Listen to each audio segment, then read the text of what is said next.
The Blast from Our Past Network.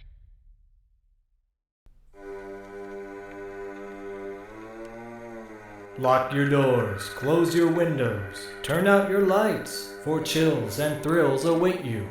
It's time for Podcasting After Dark with your hosts, Corey Stevenson and Zach Schaefer. Stay with a friend, say your prayers as grisly ghouls close in to seal your doom. Tonight's episode, Dead Calm, starring Nicole Kidman, Neill, and Billy Zane. What's up, everybody? Welcome to this week's episode of Podcasting After Dark. I am one half of the Pad team proper, Corey, a.k.a. Sleazy C. Joined with me, as always, is my brother from another mother, Zach the Total Snack and Schaefer. And this week, we are breaking down and reviewing a Patreon pick by our pal Cam Sully of the Jacked Up Review Show podcast. And we are talking about 1989's Dead Calm. What's up, my man? Zach's not here. This is actually Billy Zane. Hi, I'm Billy Zane.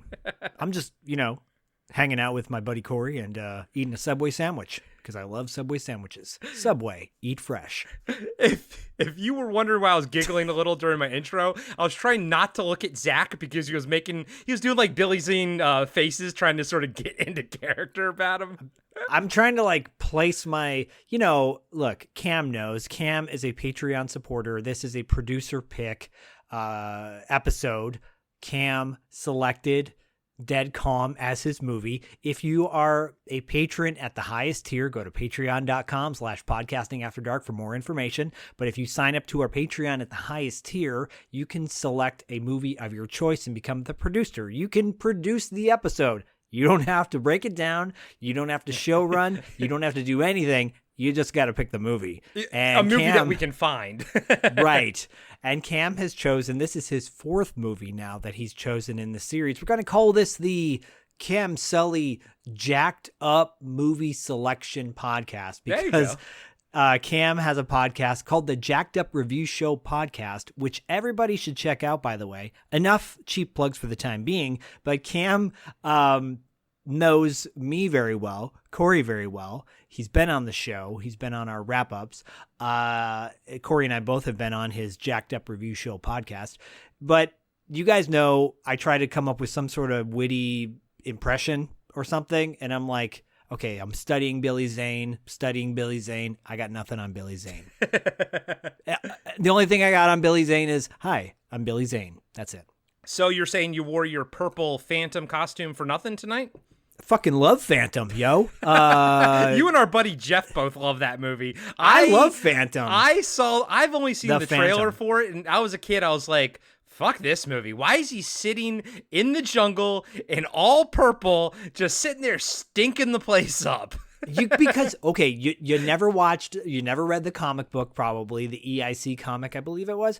You never watched Defenders of the Earth Defender. Well, I know who the Phantom is. I know his backstory. Rad, dude. He's rad. Yeah, but that movie did not look rad. What I loved about it, really quickly, my little tangent rant, it didn't shy away from the authenticity of the costume. Unlike so many movies of that time that were like, X-Men comes out and they all were in black leather and you're like, that's not X-Men, right?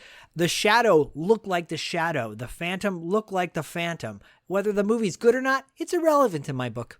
And I liked The Shadow, actually, the one with Alec Baldwin. I know that kind of got panned and everything, but I've been actually jonesing for a rewatch of that. I also like The Rocketeer, so maybe I need to give, The Phantom a shot. And especially after seeing this movie with Billy Zane, I fucking loved Billy Zane in this. So maybe The Phantom is in my future as well.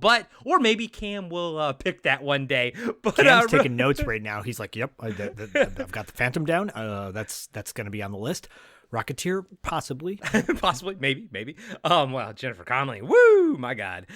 So Cam's other movies were The Believers, which still holds, which still holds the record for having the most pages. Like when I had to do the breakdown for that, that was the most pages that I've ever had to write out. Cam also did Android with Klaus Kinski. He picked that one, which we freaking loved. And two other ones I'm drawing a blank right now, but I will always credit Cam Sully for introducing me to Warning Sign. He told me about that way back in the day, and he said I would love it, and he was 100% correct. I do love it. So honestly, I wonder if I... Oh, go ahead. Sorry, finish your thought. No, I was going to say, honestly, I love it so much, one day we'll probably break it down on the show itself. So it makes me wonder if Cam was talking. Hi, you everybody. Welcome to Podcasting After Dark. I'm Jorkin Bjorkin from Jorkin. I wonder if this is 3 shots of espresso. That's what it's doing to me, by the way. I'm going to crash in about an hour. But Corey will be like, Zach, what do you think about that scene? And be like, no, I really quickly, I say really quickly and then a long delay. No, I wonder if Cam was saying that around the same time I was thinking about that show, because I interviewed Craig Saffin on $2 Late Fee, and Saffin came up with the Saffin sound, which is that it's like that cool weird noise effect in Warning Sign. Oh, if you haven't seen it yet, you got to see it. So yeah, it's a great movie. You love Body Parts was the other one that's that right. Cam chose. Yep. So Cam has chosen this, like I said, this is his 4th one.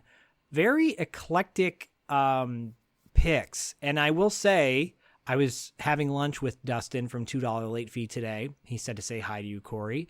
And he said, what movie are you guys breaking down tonight? And I said, we're breaking down Dead Calm. And he's like, oh, who chose that? And I said, Cam Sully, our patron and friend, by the way, friend and listener and patron. And he's like, wow, that's a cool choice. And then I started telling him the other movies that he chose. He goes, wow, that guy's got really eclectic taste. And I said, yeah, he really thinks about the movies. All of our patrons who have chosen movies, I think, have considered us to a degree, like Robert Ortiz. But they also pick ones that are really near and dear to their hearts, like Knockabout with Paulette. And I'm sure this is for Cam too, but man, it's a really cool choice because it's just something out of the box. Yeah, and I'll kind of go into my sort of history with the film, which is practically nothing. I've never seen it, but this movie, the movie poster specifically, has lived rent-free in my head since 1989 because I actually tried to do a little research to see what the impetus behind it was, but there's nothing online. But this movie had a very strong ad campaign in comic book form. Now, they didn't make comic books. They just put the poster in the back or, in the back of the comic or on a page or whatever inside the comic. But I remember in 1989 seeing this poster.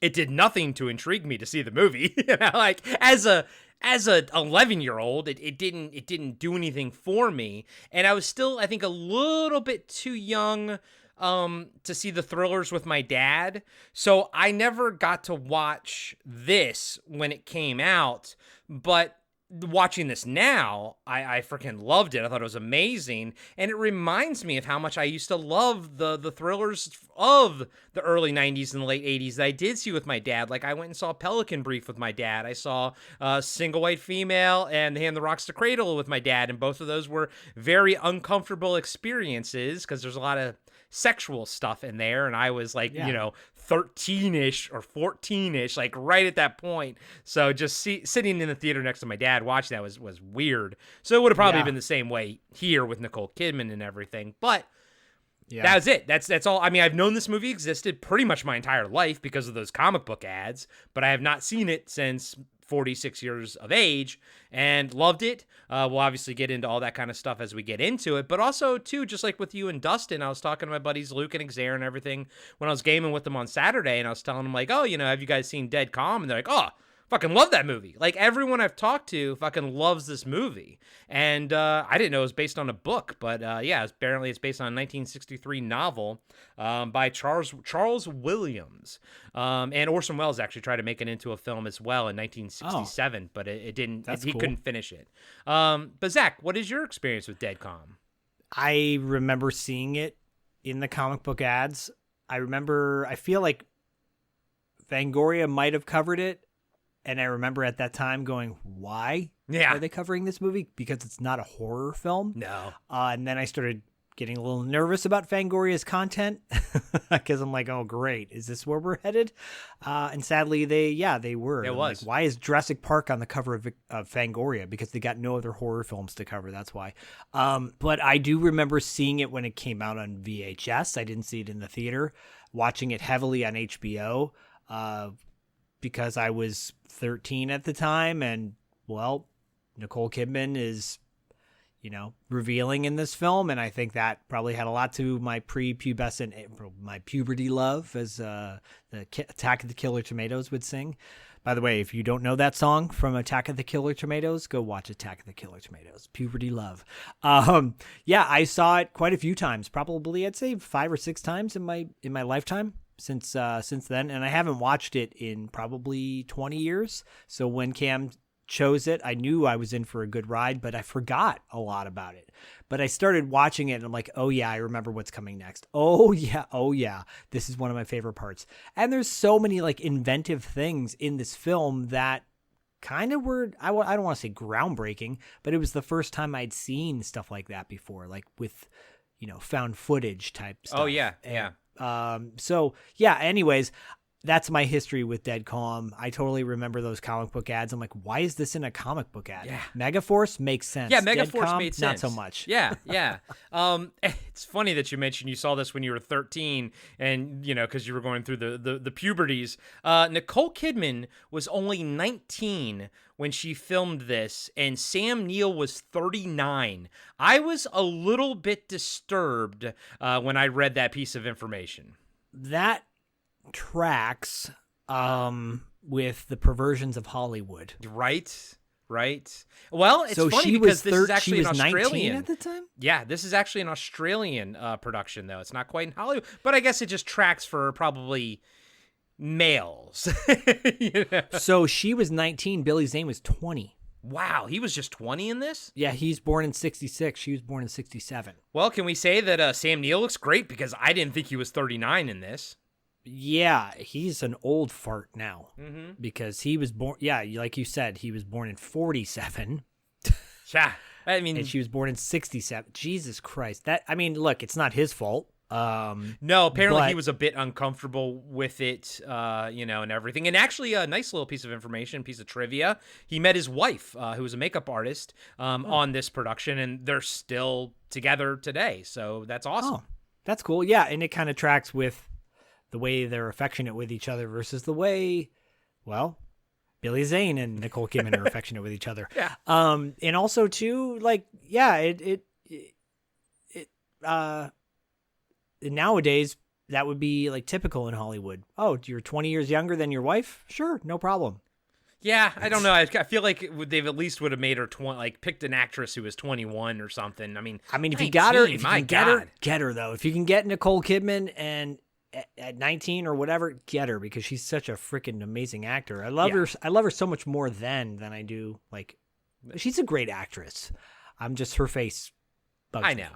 Yeah, I know. And it's sad because of what Billy Zane says in the movie. And then we know now how much, work she's had done on her and everything. And it's just, hey, I'm no judgments here. Everyone has their own life to live. But yeah, I always liked Nicole Kidman. I always thought she was an amazing, actor. But, I'm not a big fan of the AMC commercials that she does now. But I just love the first time. I love the first time we saw those, and Bodhi's like, she's looking at me. Oh, I said, yeah, she's looking just at you, Bodhi, just at you. And it's interesting because that Orson Welles production, because I think it was more faithful to the book, because I think there's a lot more characters in the book. And, I wonder if we would have seen more of what happened previously on Billy Zane, Billy Zane's on Huey's boat, because obviously in 1963 they didn't have, VHS camcorders at the ready, and then how would Orson Welles have even portrayed that? But I like how small this cast is. I like it. This is almost like a movie that takes place in one location. It's almost like that. It's like a play. Yeah, like a play type of thing. But I like how small the cast is. I think it makes it very interesting. Like all the stuff that they do and how they have to try to, how they have to create drama and get people separated and things like that. I think when you set it in the ocean, a movie like this set in the ocean is the other character. So it adds a whole other dynamic when you do that. Very true. I think obviously I didn't read the book, but one would speculate that there is, another character, and that being the found footage. Maybe those were journals that they found in the book. Who knows? Regardless of the way it was handled in the book, it's handled masterfully in this. I think this is a genuinely well-reviewed 80s classic. It boggles my mind that on IMDb they consider the top category for this movie is dark comedy. I saw that. I'm like, how the hell? There's nothing funny about this movie from the first opening scene. Knowing what happens in the first 5 minutes of this movie and the way it moves forward, there's nothing funny about this movie at all. No. Oh, God, the first 5 minutes. All I can think about is that scene, which is now a meme, of Ralph from The Simpsons getting thrown through the front of the Simpsons window, Yeah, it's amazing. It really, really is. I can't wait to get into it.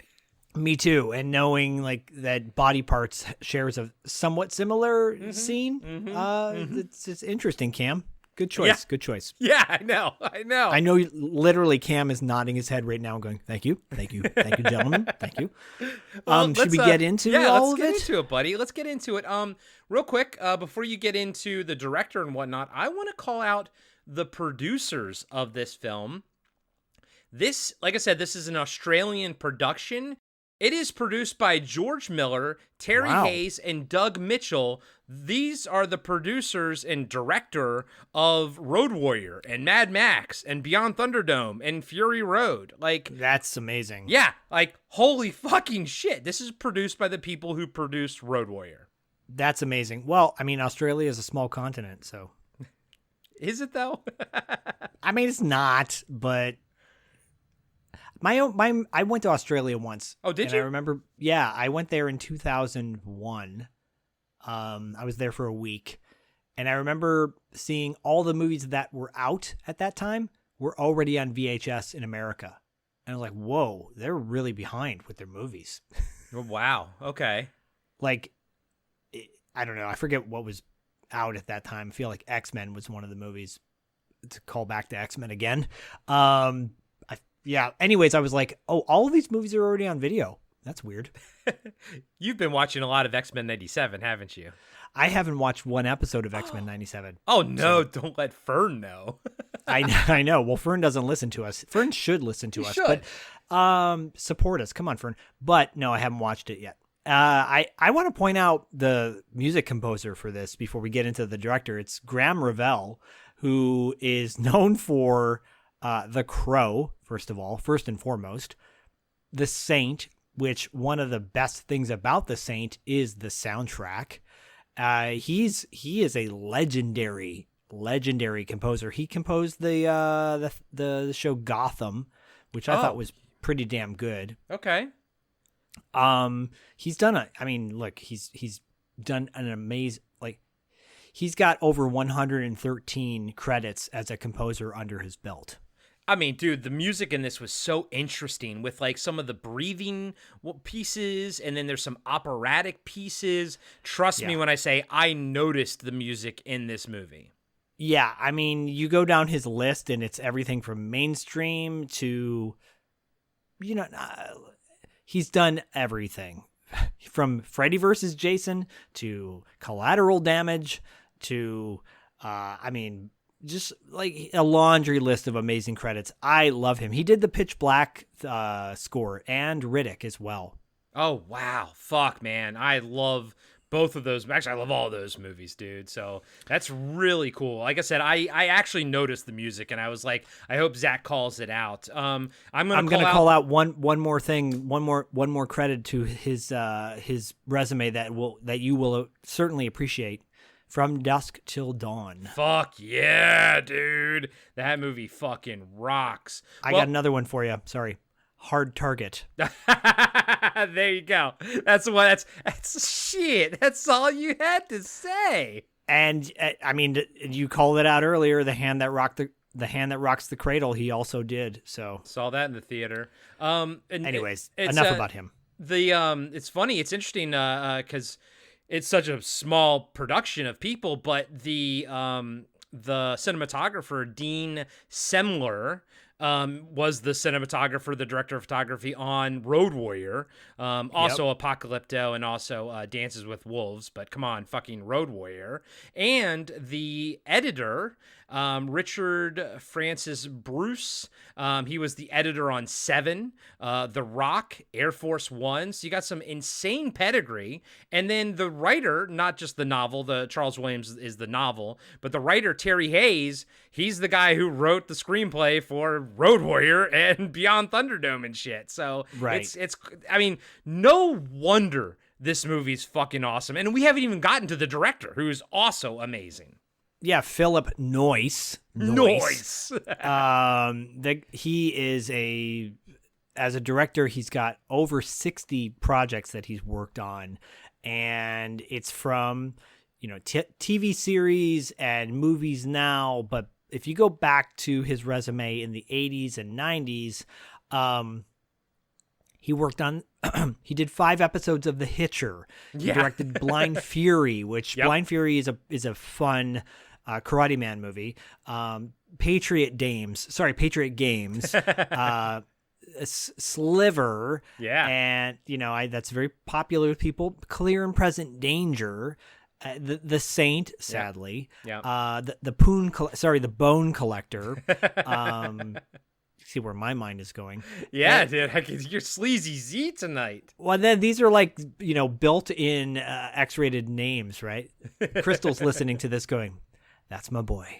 That's my boy. My man. Anyways, yeah, like those. That's just a few movies he's worked on, and impressive in my book. Yeah, and I mean, again, it harkens back to the olden days of when thrillers used to come out in the theater, like we don't get them anymore. They all come straight to Netflix or whatever, but back in the day, we had movies like we said, Sliver come to the theater, and it wasn't great, but we all wanted to see it for certain people and certain body parts and everything. I remember renting that one for sure. But dude, the days, man, like I said, Pelican Brief, I saw that in the theater with my dad. Would that movie come out in the theater now if it was released now with some high profile? It would go straight to Netflix or HBO Max or something. None of them do. Even if it had the same cast, Julia Roberts movies, unless that would probably go straight to Amazon. Yeah. When was the last Julia Roberts movie that actually came out in the theater? She did one with George Clooney, I believe, last year, but it played in, I don't know, a handful of theaters. It was some, like, their kids are getting married or something like that. Okay. I don't know. But I think that's all that plays now is big action blockbusters, superhero movies, cartoons, movies for kids, and then romantic comedies. Yeah. That's it. I mean, like, I get it. Before anyone goes, no, it's not true, there's other things too. I get it, but like across the board, like big movies that come out in the theater, that's about it. Yeah, we don't even get like zany comedies anymore. Like, when the fuck was the last time like a non-animated comedy movie hit the theater and hit it hard? Like, I don't remember anything since 21 Jump Street and Hot Tub Time Machine, like that era. And now at this point, that shit is like 15 years old. Right. I know people are freaking out about Fall Guy. Like, that movie kind of crashed and burned. It came out, and then already it's like it's not making the money they thought it was going to make. Because why? Like, that's a movie. Honestly, that's a movie I would wait till it's on TV. Yeah, I want to see it, but I'm gonna wait as well. I mean, at this point, I'm kind of only seeing in the theater stuff like Dune, So a new Star Wars movie, of course, Ghostbusters. Like, I'm going to see the big franchises that I'm into in the theater now. And yeah, like, it's just, we both have, we all have giant fucking TVs in our house now. And, I'd rather watch Fall Guy in my living room where I can smoke a bowl, get up and go pee 30 times and pause it. You know what I mean? Like, it's just like, I don't know, man. Because, like, my last two experiences of Ghostbusters, I saw Ghostbuster Frozen Empire twice in the theater, and they were both miserable experiences because people are fucking horrible. So it's just like, I'll just watch things at home, man. Yeah, because nowadays a sexy thriller like this, and we can call this a sexy thriller, it's what it is. Yeah. You don't want to go to the movies because you don't know who could be sitting next to you, some creeper. So anyways, that's a whole other conversation. I will point out too that Dead Calm is in no way, like we said, it's no way a comedy. It's a straight up thriller. It is the perfect definition of a thriller. This might be our first. Well, no, I'd say The Believers was kind of a thriller. Our first proper thriller, I'd say. Yeah. Yeah. So Cam, you have now selected two thrillers, a sci-fi and a horror, a body horror. So, Cam, you're doing good with your choices. Really good. Yeah. And by this review, well, by the end of this review, we'll maybe determine what your next choice will be. But I will say, other than when it comes to the cast, of which there's three primarily, we don't need to call anybody else out. Instead of like doing their resume, let's go back to something we used to do, calling out maybe one or two of our favorite films of their filmography. Okay. That we know them from. Yeah. So let me start with Billy Zane. Like I said, I've never saw The Phantom, although I probably should. I just kind of leaned into that when I was younger of not liking it. But man, I pretty much know him from Demon Knight.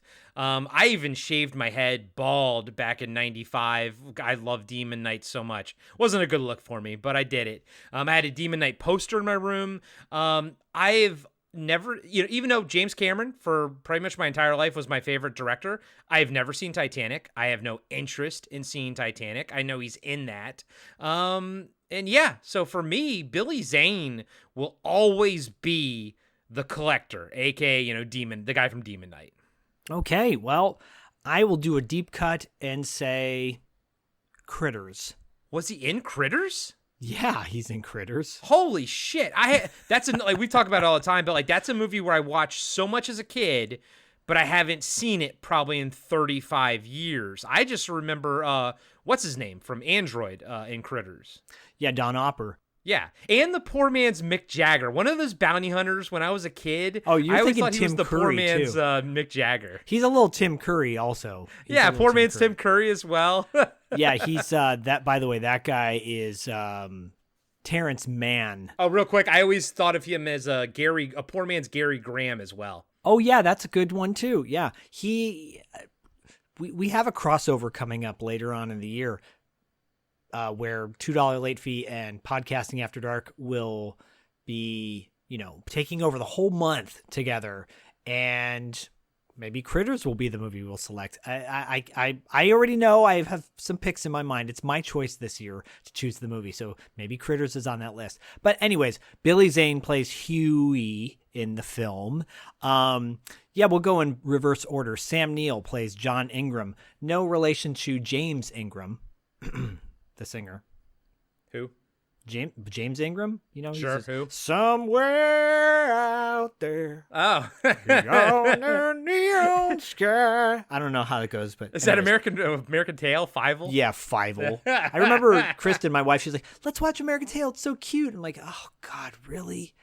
We watched him like this movie sucks. I'm sorry. Those movies. I love Don Bluth and all the animation. Yeah, but man, those movies suck. I know. All Dogs Go to Heaven. People right now are being pulling off the road like, no, do not besmirch All Dogs Go to Heaven. Now come on, guys. Those movies, they're not that great. Sam Neill, what's your favorite Sam Neill movie? I mean, I'm gonna be a basic bitch and say Jurassic Park.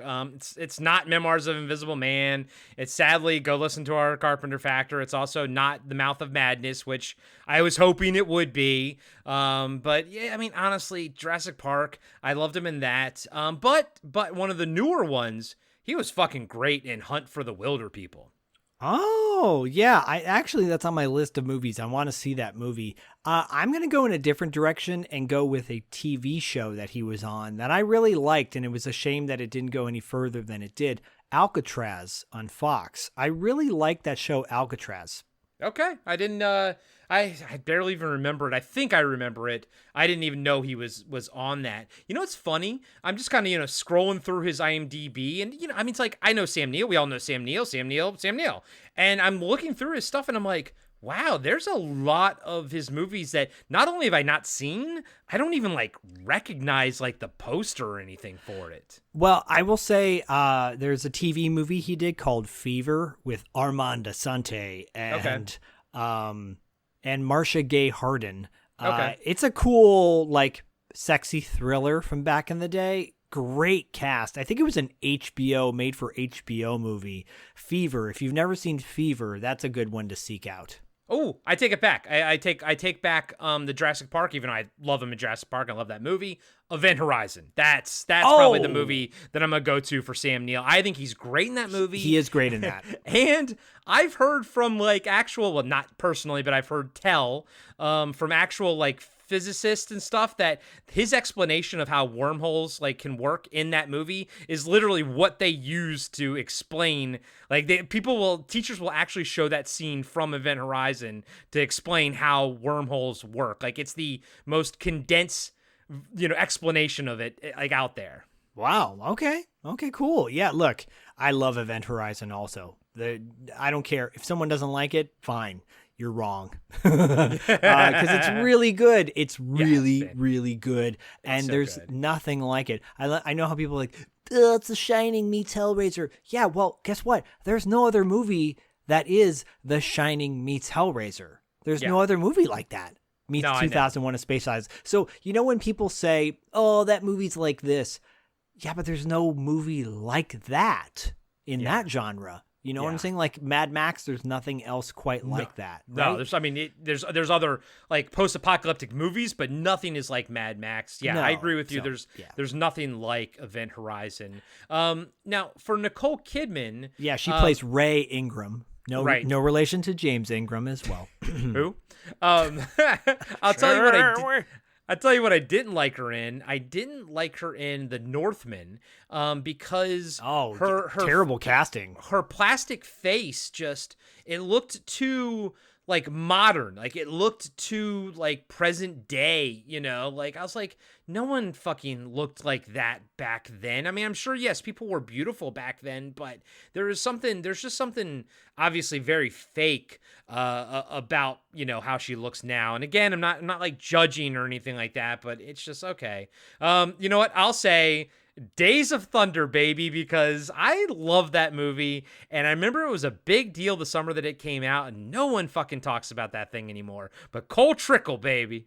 I was gonna say Days of Thunder as well. I love that movie, and I love its soundtrack. God, maybe we should cover that on $2 late fee, and get Michael Rooker, and then maybe that'll be awesome. Maybe that'll be our crossover movie. Anyways, I love that movie, but because you selected it, I'll go with BMX Bandits. Just because that's a deep cut from back in the day. I'm not a huge Nicole Kidman fan, to be honest with you. One of the worst movies I've ever seen in the theater that is a thriller. It's called Malice with Alec Baldwin and Bill Pullman. One of the worst red herring twists at the end. It's such a letdown. I mean, she's been in a lot of movies where you're like, that wasn't very good. Yeah, but she's always good in it, and I know a lot of people like Practical Magic. I think I've seen it once, and I was others, whatever. People trip on the others. They're like, oh, it's so good. And you're like, but it's not. It's another one of those M. Night Shyamalan Ding Dong twist endings. And then once you know the twist, it's like there's no sort of repeat, viewing, for it. Never. But I liked Moulin Rouge. I thought she was good in that.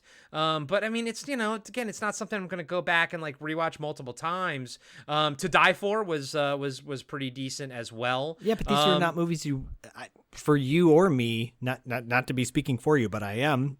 These are not repeat viewing movies. Yeah. And if you watch Titanic over and over again, that's awesome. If that's your movie, God bless you. And again, you guys, maybe I'm being a little judgy in this episode, but you guys know us. We don't judge overall. If you like something, cool. If you like the others, great. If you like, Memoirs of an Invisible Man, maybe not the best choice, but good for you. We'll judge a little bit. We're going to judge a little bit, but still, if you like it, you like it. That's all that matters. Look, I saw Mac and Me the other night, and I loved it. And I was like, this guy came out ahead of time from Mystery Science Theater 3000, the new host, I guess, of that show. Okay. I didn't even know it was still on. And he's funny as hell. And he's like, this movie is not a good movie, guys. This movie is bad. And I'm like, I still like it, though. And people were okay applauding. To like bad movies. Yeah, I love movies that people consider terrible. So if you like a movie that's considered great that we don't like, so be it. If you want to sign up to our Patreon, go to patreon.com/podcastingafterdark and select The Others by Nicole Kidman. We'll break it down, sadly. All right, buddy. Do you want to dive into Dead Calm? I'm Billy Zane, and let's dive into Dead Calm. You just said what I said. No difference. No, Billy Zane did. Oh, yeah. True. Good call. Alone on a sea of endless calm, it was easy to imagine they were the only two people on Earth. But into their perfect world, there came a stranger. Stand up! I tried to take her across the Pacific. On your own? No, there were 6 of us. The others died 10 days ago. I'm going on board her. Can't do that. He's fast asleep. He won't even know.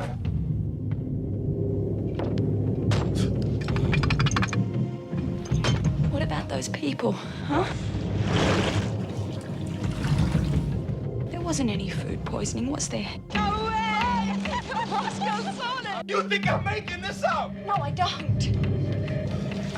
You sound so much like them, Ray. It's scary.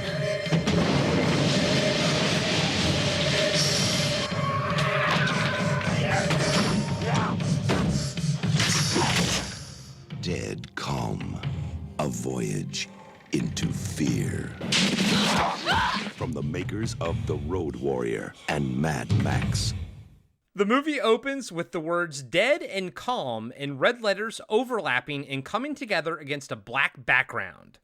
The opening credits roll, and this is when I first noticed, produced by George Miller, and I was like, holy fucking shit. Well, first off, I went to IMDb to see if it was the same George Miller. Then when I found out it was, I was like, holy fucking shit. Is this the George Miller? Yes, it's the George Miller. Who did Happy Feet. Yes. Not a bad animated movie, to be honest with you. I always found that so interesting. He does Mad Max, like a bunch of Mad Max movies and a bunch of Happy Feet movies. That's like his thing. Homie needs a paycheck. Needs a paycheck. By the way, this is one of the longest credit sequences because this movie's 96 minutes long. This credit sequence is like almost 3 or 4 minutes long. Yeah, I know. And I'd say that the movie's actually 90 minutes long. The extra 6 minutes is from the tacked on new ending that the producers, well, George Miller, wanted at the end, and it feels like it. So, but we'll talk about it when we get there. Cut to Captain John Ingram, Sam Neill of the Australian Navy, getting off a crowded train and onto an even more crowded station. Younger seamen walking by wish him a Merry Christmas. By the way, my stepmom used to work at the Naval Academy in Annapolis as a dental hygienist, and the term seaman never ever got old for me. Did you know that Merman apparently was going to be called Seaman originally? I think I actually did know that, just like how Pac-Man was going to be called Puck-Man, but then they decided, rightfully so, not to. And I think that was a smart choice for Masters of the Universe as well. He was going to be called Cuckman? Puck-Man. Yeah, by the way, this gave me shades of like Hunt for Red October, which Sam Neill was in, which is a great movie too, by the way. I love that movie. Not as much as Crimson Tide, but it's still I still love it a lot. And that John McTiernan, by the way, directed that. John McTiernan, who did Die Hard and Predator, right? Predator, yeah, Predator. I just thought of that. I'm like, that rules. And The Last Action Hero, by the way. So yes. Yeah, no, but I was like, oh yeah, he was in Hunt for Red October. Is he wearing the same Seaman outfit? No. Not gonna lie, he does look good in his captain's outfit, though. He looks totes profesh, as little Davy Franco would say in Ninjago the movie. Sure. Do you love that I quoted Ninjago the movie on Podcasting After Dark? Yeah, absolutely. I'm a dad. Totally the right crowd. Lee knows. Lee's like, oh, I get it. Yeah. So everyone's wishing him a Merry Christmas. John looks around for his wife with a smile. That smile slowly fades as he realizes she isn't there. Some time elapses and Captain Ingram is still waiting for someone to pick him up. He spots 2 police officers who seem to be looking at and talking about him. The camera pulls to a wide shot of the station, and we see John talking to the 2 officers. I gotta say, this scene is intense because unless someone forgot to pick you up at the airport, like I did to my parents one time, and I still feel bad about it to this day, something bad happened. Yeah. And it's a terrible feeling. Yeah. You could feel it on his face. You could see it on his face, I should say. Right. Crossfade to John sitting in the back of a police car driving to the hospital. Once there, a doctor explains his son's situation to him while leading John back to see his wife. The police told you about the child. John says they did. I'm very sorry, but we'll need a formal identification. I have to warn you, most of the injuries were to the face, I'm afraid. John says, the police said that my son died on impact. Is that correct? The doctor says, not quite. Just after the ambulance arrived. John looks at the doctor and asks how long ago was that. The doctor reminds him, he was unconscious, Captain. He wouldn't have been aware of any pain. John repeats himself. How long, doctor? About 20 minutes. Oh. So his son was alive for 20 minutes. I mean, we haven't seen the reenactment yet, we haven't seen the scene yet, but my God. Oofa. Oofa doofa, scaramoufa. They arrive in the emergency operating room, and John's wife, Ray, is unconscious on a table. A different doctor is working on her and tells John to talk to his wife. She doesn't respond, and the scene slowly fades into a flashback of the accident. Ray is driving in the rain on the way to the train station and is singing the Itsy Bitsy Spider with their son, Danny, who's in the back seat in a car seat. Since it's an Australian movie, the words are an Incy Wincy Spider. Yes. So I guess, it changes. I only know that because I only know it so well because when Bodhi was 6 months old, maybe a little bit older, that's the only thing that would calm him down in the car. So we drove from Santa Barbara up to the Bay Area, a 5-hour drive, singing Itsy Bitsy Spider the entire ride up. And if we ever stopped, he would start crying. So we'd be like, oh, Itsy Bitsy Spider. Itsy Bitsy. Okay. Now, to mix it up, did you do the Australian lyrics and also the American? I forgot about Incy Wincy. I'm like, Incy Wincy. It's like, who the fuck is that? Yeah. So weird. And Zach, Danny's age, about 2-ish, would you say? Yeah. Okay. Oh.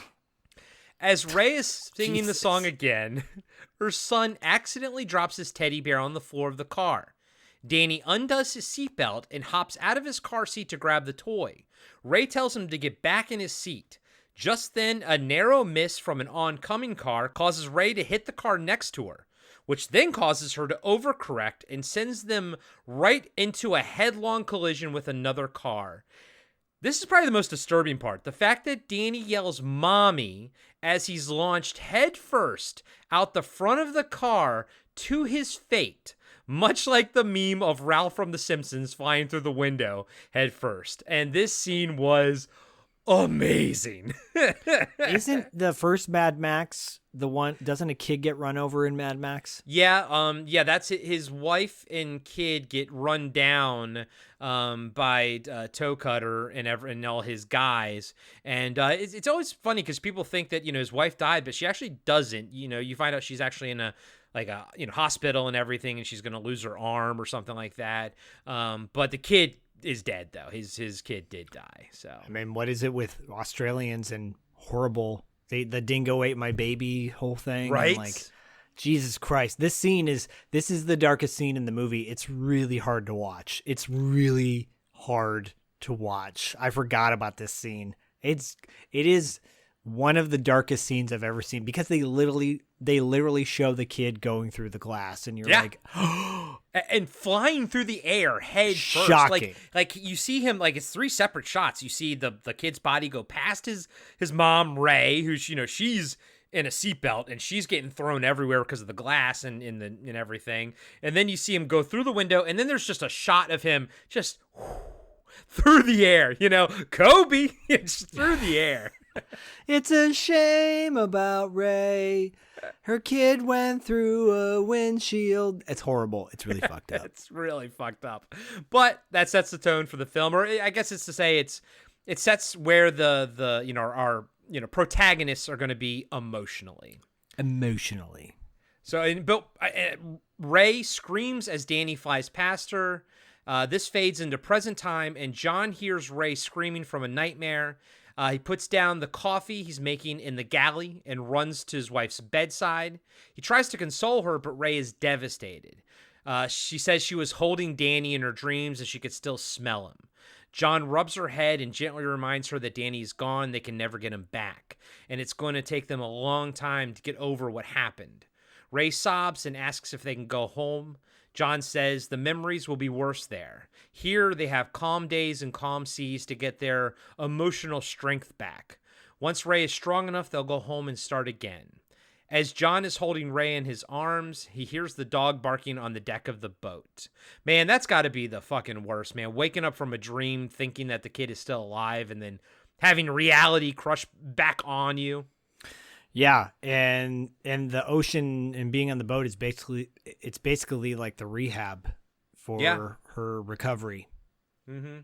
It's terrible. She's trapped. She's in a prison of her madness and sadness. Yes, her madness and her sadness. Yes. And yeah, now I kind of didn't explain it, but if you're watching the movie, you obviously can tell they're on the boat now. The only time they're ever on land in the movie was at that first beginning 5 minutes, and then the rest of the movie is on water. Yes. Spoiler: no sharks. I know, and there's that one shot too. I'm kind of glad though. I'm glad they didn't. Yeah, we didn't need the threat. The threat is all you need. Exactly, your mind going, and we don't need sharks in this movie, dude. This movie's got enough going on as it is. It's got a BA of Billy Zane. That's right. Yes, I'm Billy Zane, and you do see my butt in this movie.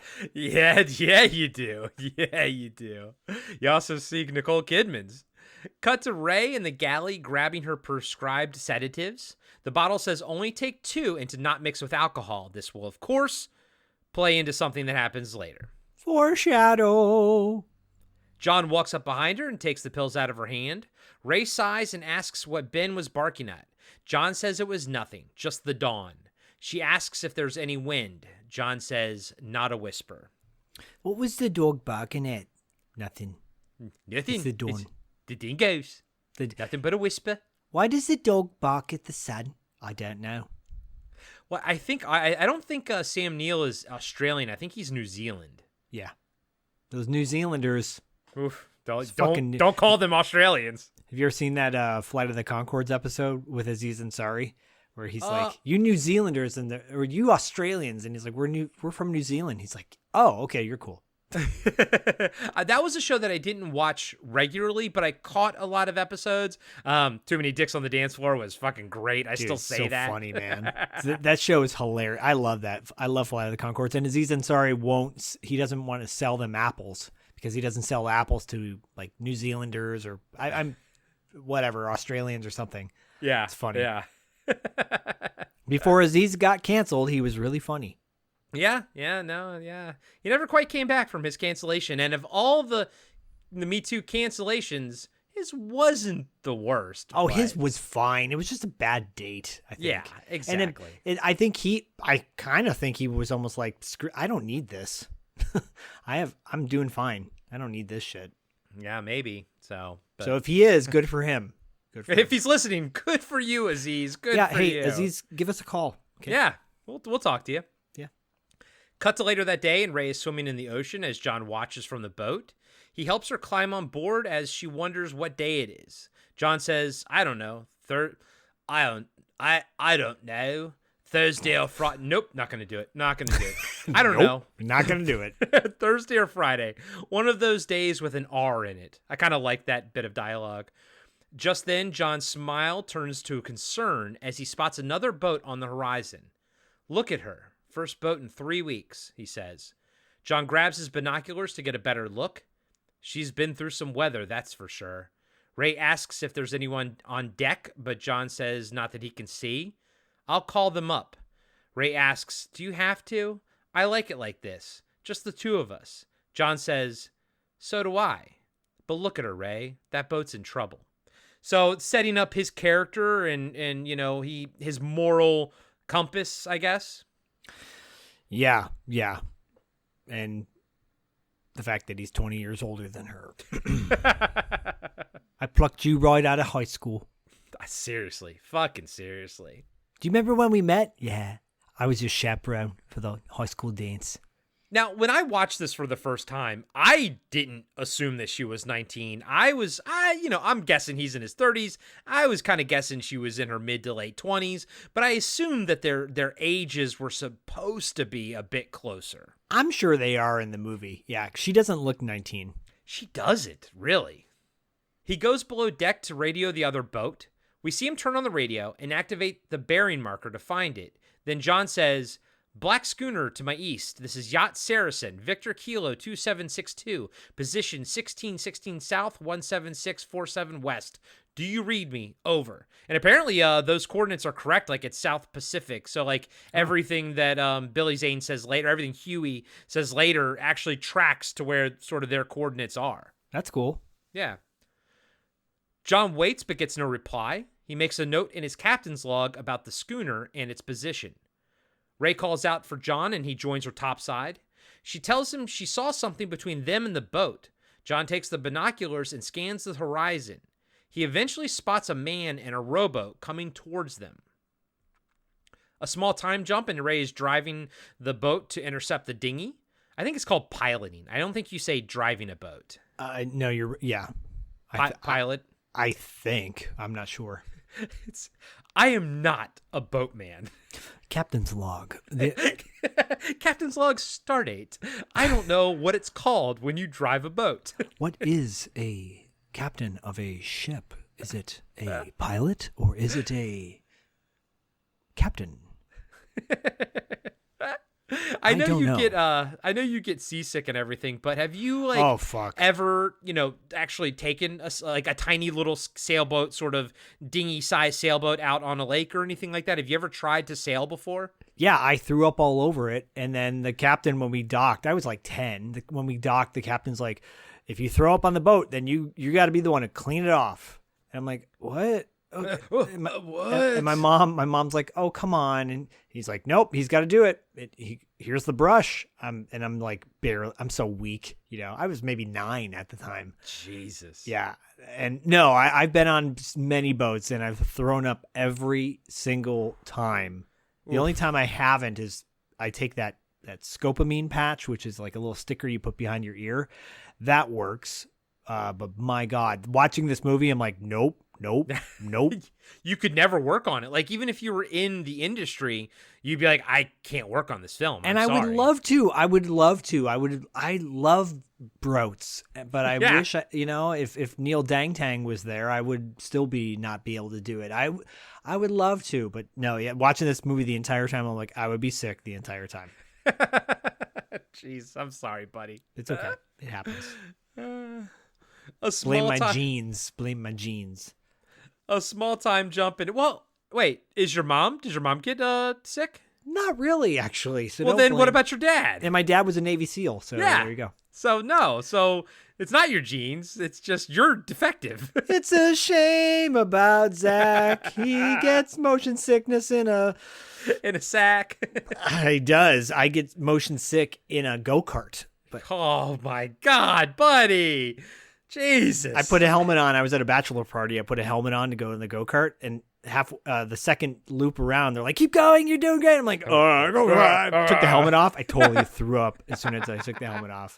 They're like, "What's wrong with you?" I go, "I got car sick." They're like, "But you were driving." I go, "I know." I know. I got it now. Jesus, Zach. It's My a God. shame about that. Zach.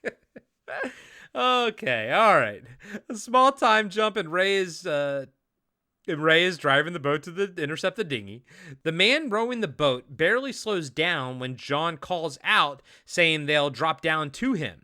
When he doesn't stop, John tells him to stop rowing. He says something else, and this is when actually I'm glad I had subtitles on, because when I didn't, I don't think I understood some of the words he was saying because I just wasn't familiar with them.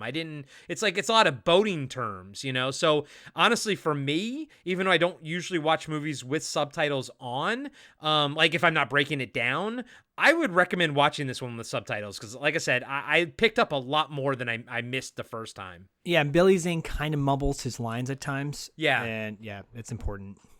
The dinghy slams into the yacht, and Ray throws a rope ladder down to the man.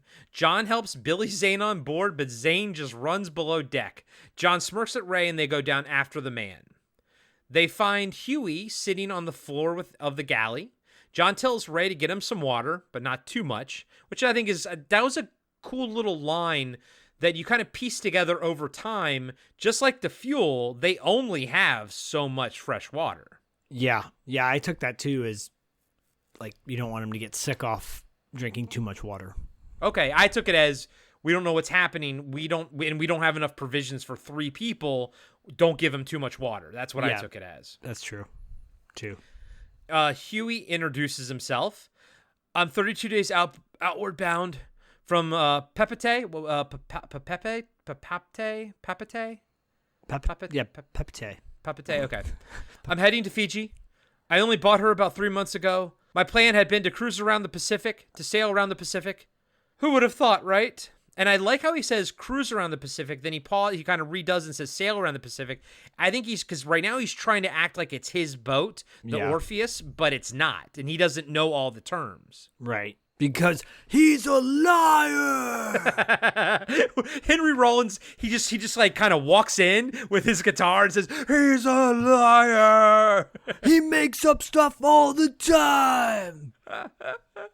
Ray bends down next to Hugh. Didn't Henry Rollins play a character in Johnny Mnemonic? He did. He was in The Chase. He was in Johnny Mnemonic. He was in Yeah, dude. And which is a kind of a little bit of a behind the scenes callback, because Cam originally wanted us to do the Japanese R-rated cut of Johnny Mnemonic, and I couldn't find it anywhere. Honestly, I want to do the R-rated Japanese cut of Johnny Mnemonic because I loved that movie back in the day. In the theater I saw it. I loved it. But we can't. It's only UK. And I tried contacting, I think, like, who did you get that what's that Linda Blair movie where she Savage Streets, who put out that Blu-ray, like Deep Red or something? Yeah, Deep Red or Code Red. Code Red. I think they put out the Johnny Mnemonic Special Edition Blu-ray, UK only. I messaged them what region it is, but they never actually got back to me. So, oh, fuck those guys.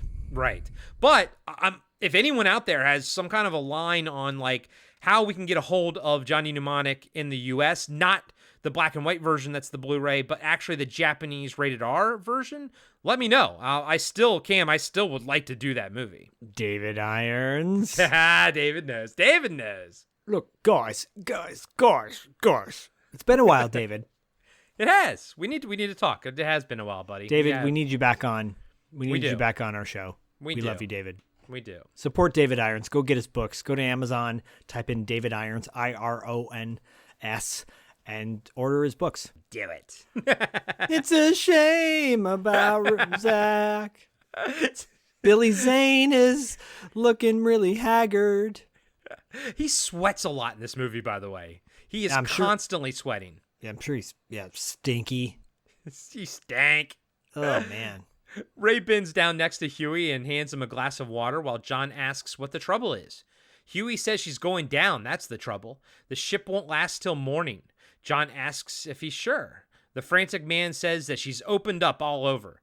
John asks if the water has reached the engine. My engine? The radio? The fucking bulkhead? Galleys? Everything. My only chance was to try and reach you in the dinghy.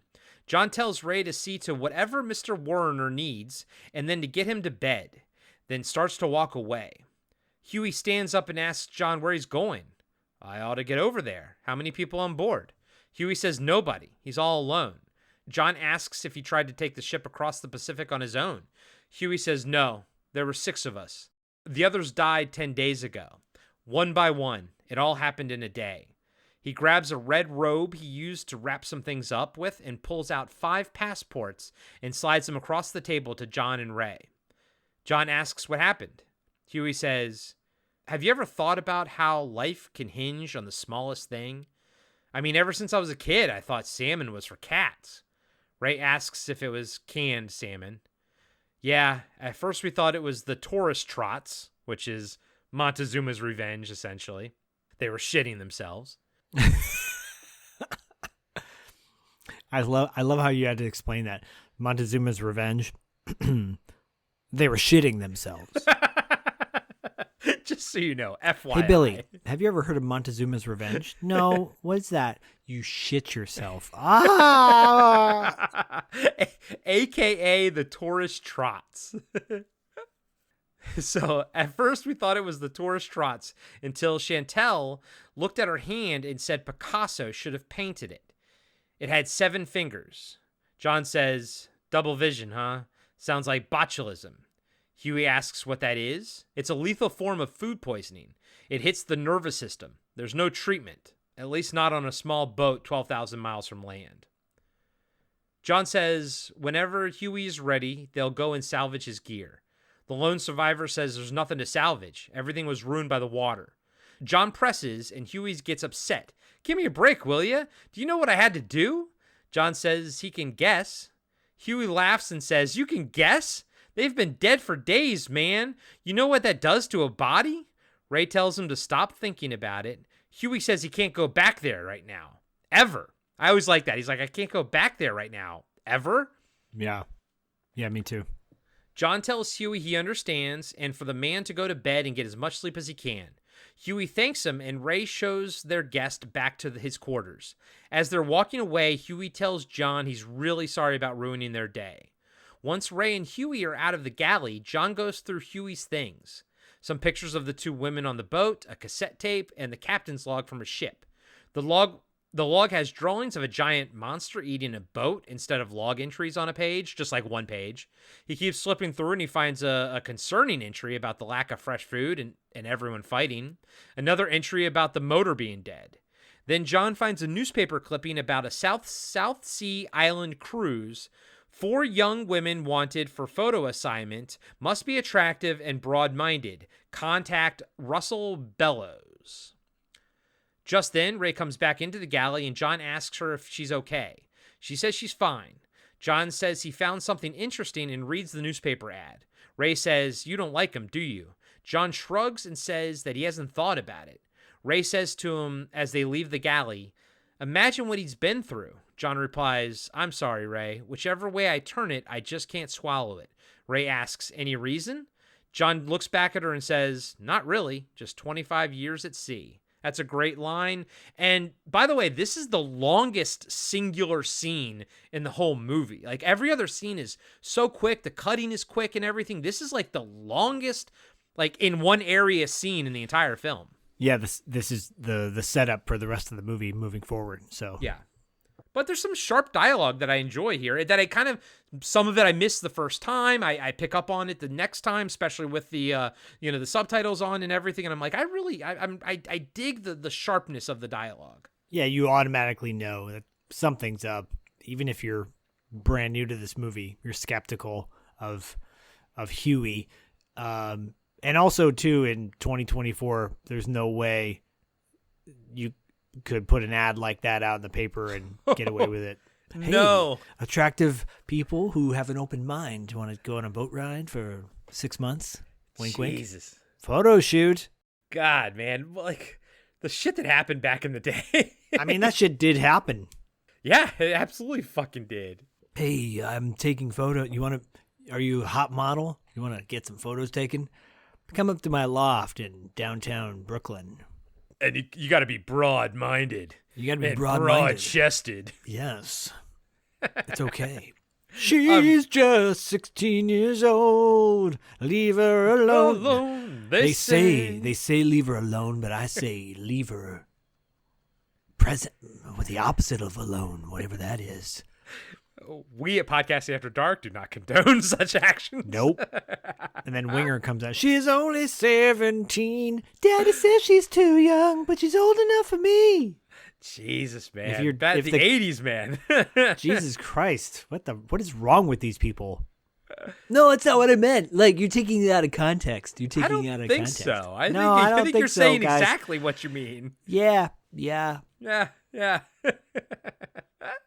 We see Huey sleeping in one of the cabins. He's still sweating like a pig, even when he's sleeping, dude. He's got the dry sweats. Yeah, but it's a dry heat. Yeah, he's got Hudson sweats going on. There you go. John is in the doorway looking at him, which is kind of weird, but okay. He closes the door and locks it from the outside. Then he walks past Ray and tells her in a whisper that he's going aboard the other ship. He'll take the dinghy so the boat doesn't wake Huey. John tells Ray to load the gun and keep it with her. She agrees, although she's a liar. She's a liar. It's a shame about Ray. She should have listened to her husband. Her twice-aged husband. Listen to her dad's aged husband. Jesus. I mean, yeah, Jesus. John tells... Okay, we got that. Sorry, Cam. They kiss and John rows off, leaving his wife alone with a potential crazy person. And so I watched this with Myra. She didn't love this movie. And I think this is the part where she was like, what the fuck? You're just going to leave your fucking wife there? Like, you fucking asshole? Yeah, there's a few scenes in this where I'm like, that doesn't track very well, but I give it a pass. I mean, yeah, and I get it too, because I'm like, this kind of a story, I didn't know it was based on a book, but I'm just like, this kind of a story, you gotta separate them, because you gotta create the drama, because, I mean, I think things would have been over more quickly if it was just the three of them on the boat, Yeah, I agree. That's not to say that, John would win or anything, but I think the drama would be over with, essentially. You're not going to bring a guy aboard the boat that easily, too, by the way. No, well, that's the thing. That's what I picked up on the dialogue the second time. John never intended for him to come on boat. John he was going to go down to, like, he was telling him to stop, like, maybe a little bit away from the boat, and they were going to take their dinghy out to him to talk on the water, but right. Huey never stopped. He ran right into the boat. And that would have been cause for, like, nope, putting a gun on you right now. Exactly. But they didn't do that. Nope. Did I do that? No, you didn't. That's why you're going to die. So Ray walks over to the cabinet and looks at the shotgun, but leaves it disassembled where it's at. It's kind of in two parts. Then she goes and plays fetch with Ben, their dog. She throws the ball in the water and the dog jumps in after it. Hey everybody, Corey here. I just wanted to let you know that we'll be right back after these short messages. Hello, and welcome to BAMPIRE. BAMPIRE is a wildly ambitious, independent horror comedy film. It is fun, sexy, thrilling, and unpredictable from start to finish. On the surface, BAMPIRE is a slasher flick set in the 90s. References Bambi, but it's not just, Bambi, but horror. It's its own thing, and it has a real story to tell. BAMPIRE is a story that I wrote to encapsulate my own experience growing up in the wilds of Alaska, seeing humankind interact with nature. So to me, Vampire is just like a fantastic horror comedy, just like a classic kind of Buffy the Vampire Slayer, early Scream era. It's also a gore fest that will make you wonder if we took the actors back there and really mauled them like that. It is going to be so wildly entertaining. It's visceral, it's energetic, it's emotional, it's popcorn, it's candy. It feels like watching a movie. It's a movie. And now, back to the show. Cut to John docking with Huey's boat, the Orpheus, and climbing on board. The deck is a mess. Broken wood and rope everywhere. The only kind of little jump scare we get is this one moment when John almost gets knocked out by a winch that goes swinging through the air. It's a cool shot. Yeah, I liked it. It was a fun little moment, you know. There's not a lot of jump scares in this, but I thought that was a fun little moment. Yeah. Back on the Saracen, Huey wakes up from his nap and looks around. On the Orpheus, John discovers that the galley has about a foot of water in it. Back on the Saracen, we see Ben, the dog, go below deck and make his way to the room Huey is in. Well, outside of it. While doing so, Ben, this doesn't kind of come into play later, so I don't know why they really emphasized it. But while he goes towards where Huey's room is, Ben, the dog, opens one of the adjoining doors with his little paw, because the hallway has like 2 doors on either side. And he stands outside the locked door and stares at, Huey's door or whatever. Inside the room, Huey looks up the windows facing the top deck. But Zach, they really put, they actually had a close-up shot of the dog's paw on the handle of the door opening it. Why did they spend so much time doing that when that never comes into play later? Like the dog never opens up a door for that to become like some sort of plot point or something. Yeah, I don't know. Maybe it's to show how intelligent the dog is. I don't know. Not smart enough to move out of the way of a harpoon. Oh, too soon? Jesus. Smart enough to play fetch. There you go. Fucking bastard dog. John slowly makes his way around the galley of the Orpheus and surveys the scene. He smells something bad. Back on the yacht, Huey's banging on the door and yelling for Ray to let him out. Ray, I'm sick. I got to use the bathroom, Ray. He always, he uses her name a lot. And sometimes people like that, I get a little annoyed at people who do that, like that always uses your name when they talk to you. Oh, Billy Zane kind of annoys me a little bit in this. Oh. Yeah. I love Billy Zane, but he kind of annoys me a little bit. He plays this part well. I'm like, you're an asshole. You're a dickhead. So this isn't your favorite Billy Zane role? No, Critters is. The Phantom is, and you know it. Well, maybe. Who was he in Critters, by the way? He's the boyfriend. Ah, okay. Yeah, so I know we've talked about it before on the show, but I watched Critters 2 so much more than Critters 1, but I did watch Critters 1 a lot, but then I haven't seen either of those fucking movies in like 35 years. You know who directed Critters 2? Yeah, what's his nuts? Fucking Mick Garris. Rick Garris, yeah. Mick Garris. Mick Garris. Your buddy. Yeah, Our buddy. Our buddy. Someone listens to this and has gotten word to him. They're like, they don't like you. And he's like, I don't care. I'm rich. I know. Well, yeah. Oh, good for you. Listen to our Masters of Horror discussion over on the Carpenter Factor on Patreon. We'll you'll know. You'll get it. I like some of Mick Garris's work. This is not one of Masters of Horror is not one of them. No. Critters 2 is. Critters 2 is fantastic. Yeah, Critters 2 is fucking great. Giant ball of critters turning a guy into a skeleton. It's like a Mortal Kombat fatality. I fucking love that. He's got Scott Grimes before he became a douchebag. I'm Scott Grimes. Is he a douchebag? I don't know. Word on the street. I saw him perform when he was like a singer-songwriter at the Roxy. I still have the laminate VIP backstage pass tag to get into his show. It's not a VIP. It was a tag you got to go to the show. I still have it somewhere in this drawer in my desk, actually. I did a whole bit on it on why does Zach own this on our $2 late fee Patreon. And Dustin was like, what does he sound like? I'm like, he sounds like Richard Marx, and that's not a bad thing. Anyway, sorry. I didn't know Scott Grimes. I used to love that dude as a kid. Like I liked his kid movies actor. and stuff. Yeah. But like I didn't know that that he was also a musician as well. But yeah, Scott Grimes, not to be confused with Rick Grimes from the Walking Dead TV series. Coral. Where's Carl? Not to be confused with Rick Coral? Ashley, another redheaded guy.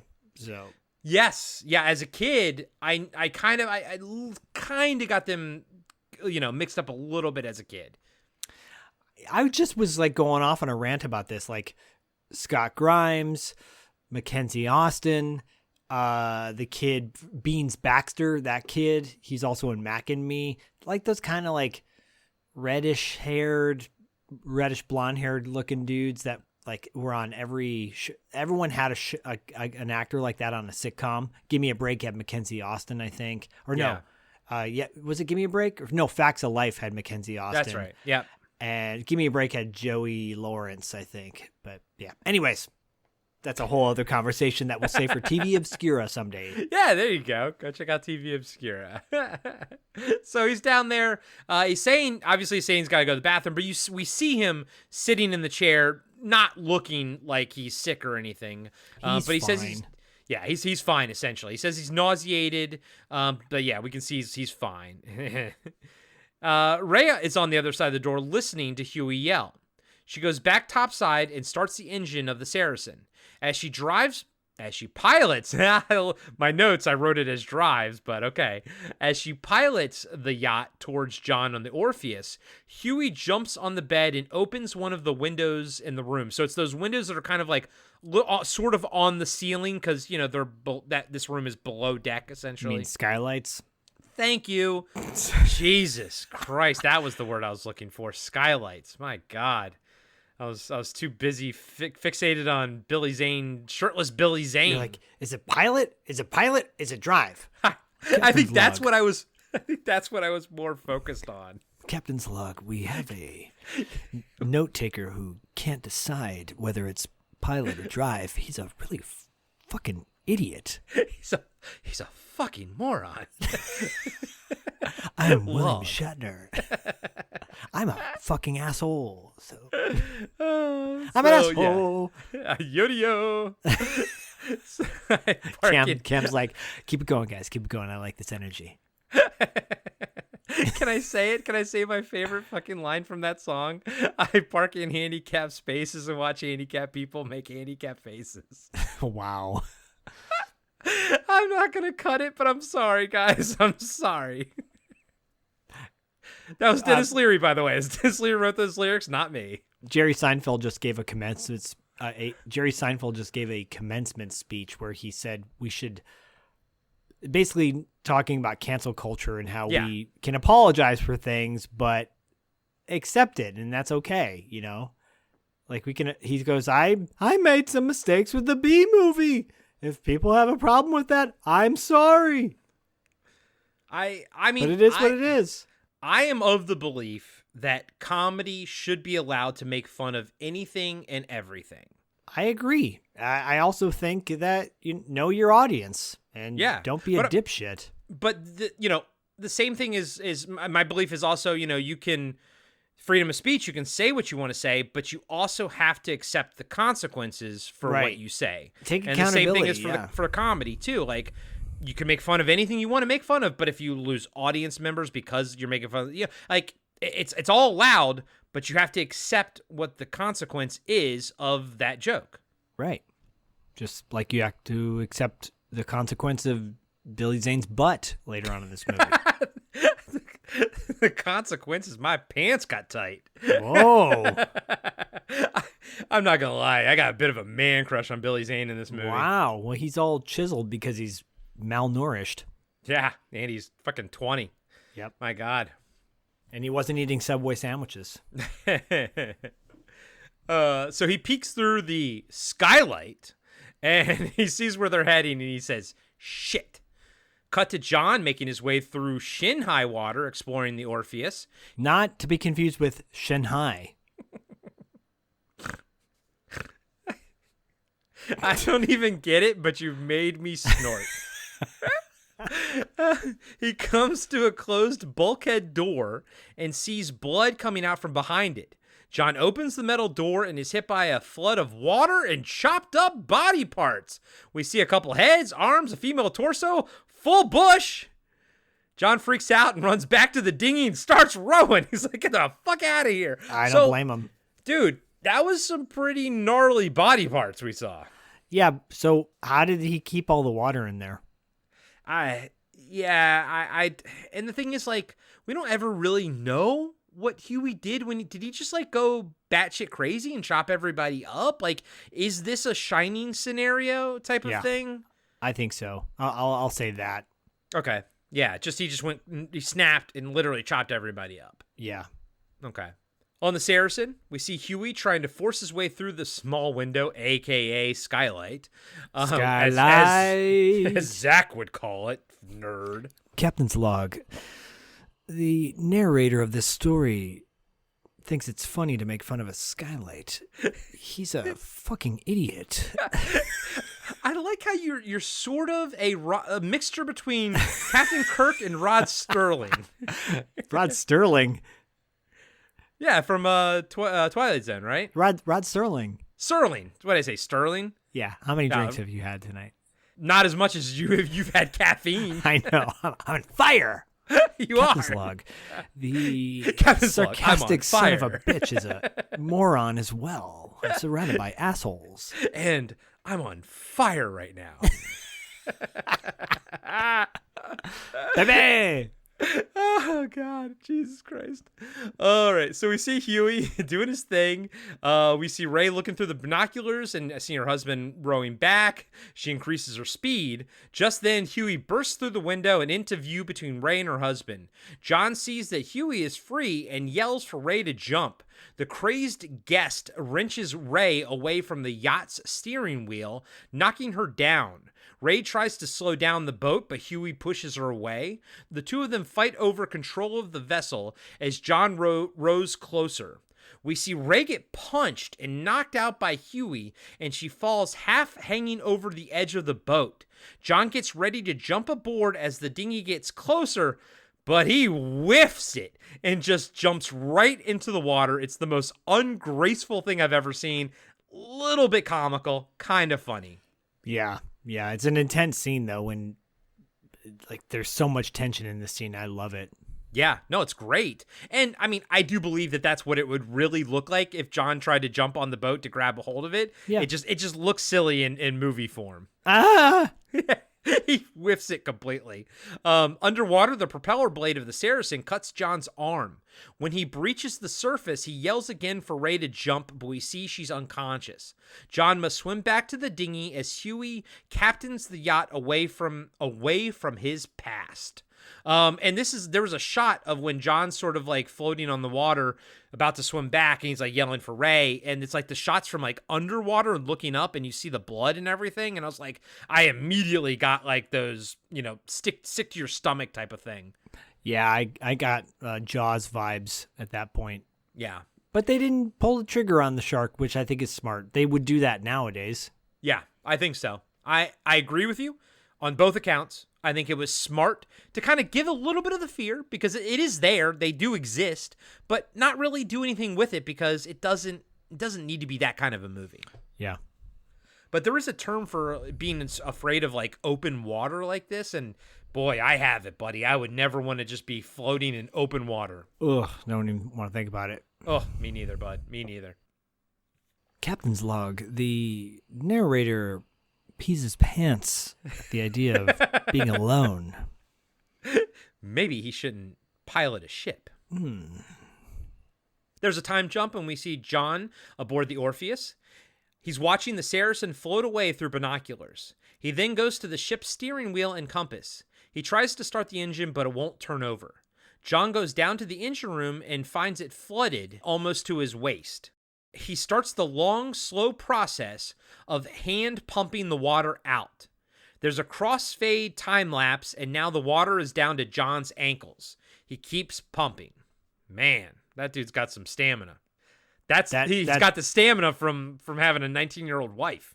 They say men in their late 30s that's where you get them. That's That's the best time for a man, is in his mid to late 30s. And so you and I are well past that. Yes, I fall asleep all the time. Captain's Log, the two hosts of this podcast are past their prime. They are old fucking geezers and morons. Back on the yacht, Ray is finally waking up. She has a bloody lip and her jaw is sore. She probably has a concussion too, which is probably number 2 for the movie, considering the car accident. And I think she's going to get about 2 more concussions by the end of it. Oh, it's a shame about Ray. About Ray's brain. Her brain is turning to oatmeal with Vegemite on it. Vegemite. Yeah. Ray sits up and sees Huey dancing on the deck of the boat. By the way, I want to learn the No, Billy don't. Zane dancing. You want to look moves. like that douchebag? I'm like looking at him like, you are the douchebag. Where's your hacky sack, douchebag? Where's your hacky sack listening to, Grateful Dead, you douchebag. You murdered all these people, you douchebag. Oh, by the way, I was 45 years old. This was last year when I learned that the main lady from Freddy's Dead, right, is his sister, Billy Zane's sister. Oh, yeah, Lisa Zane. Yeah. I've never seen her in anything other than Freddy's Dead, which is arguably the worst Nightmare on Elm Street ever made. Oh, it's terrible. Is that the one with the 3D glass? Oh, so yep, I saw it in the stupid. theater. I still have my 3D glasses. I saw it in the theater. Fucking hated Me too. it. It's got Yaphet Kotto in it, which is cool, but still it sucks. Yeah. But yeah, she was in a bunch of other things. I think she was in I don't know. I feel like she was in a bunch of Showtime type stuff back in the day. Wasn't like Breckin Meyer in that one or something? Breckin Meyer was, yes, he was. I met this guy. He was like, I'm Breckin Meyer's brother. I'm like, that's cool. So what you're saying is you're not Breckin Meyer.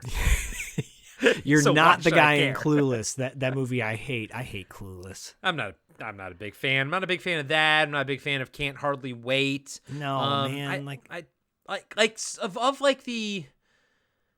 I was never, when I was a teenager, I wasn't into teen movies. Like one of the first teen movies that I liked when I was a teenager was Varsity Blues. Varsity Blues is great. Yeah. But all those movies, yeah, they're not that good. They're just, yeah.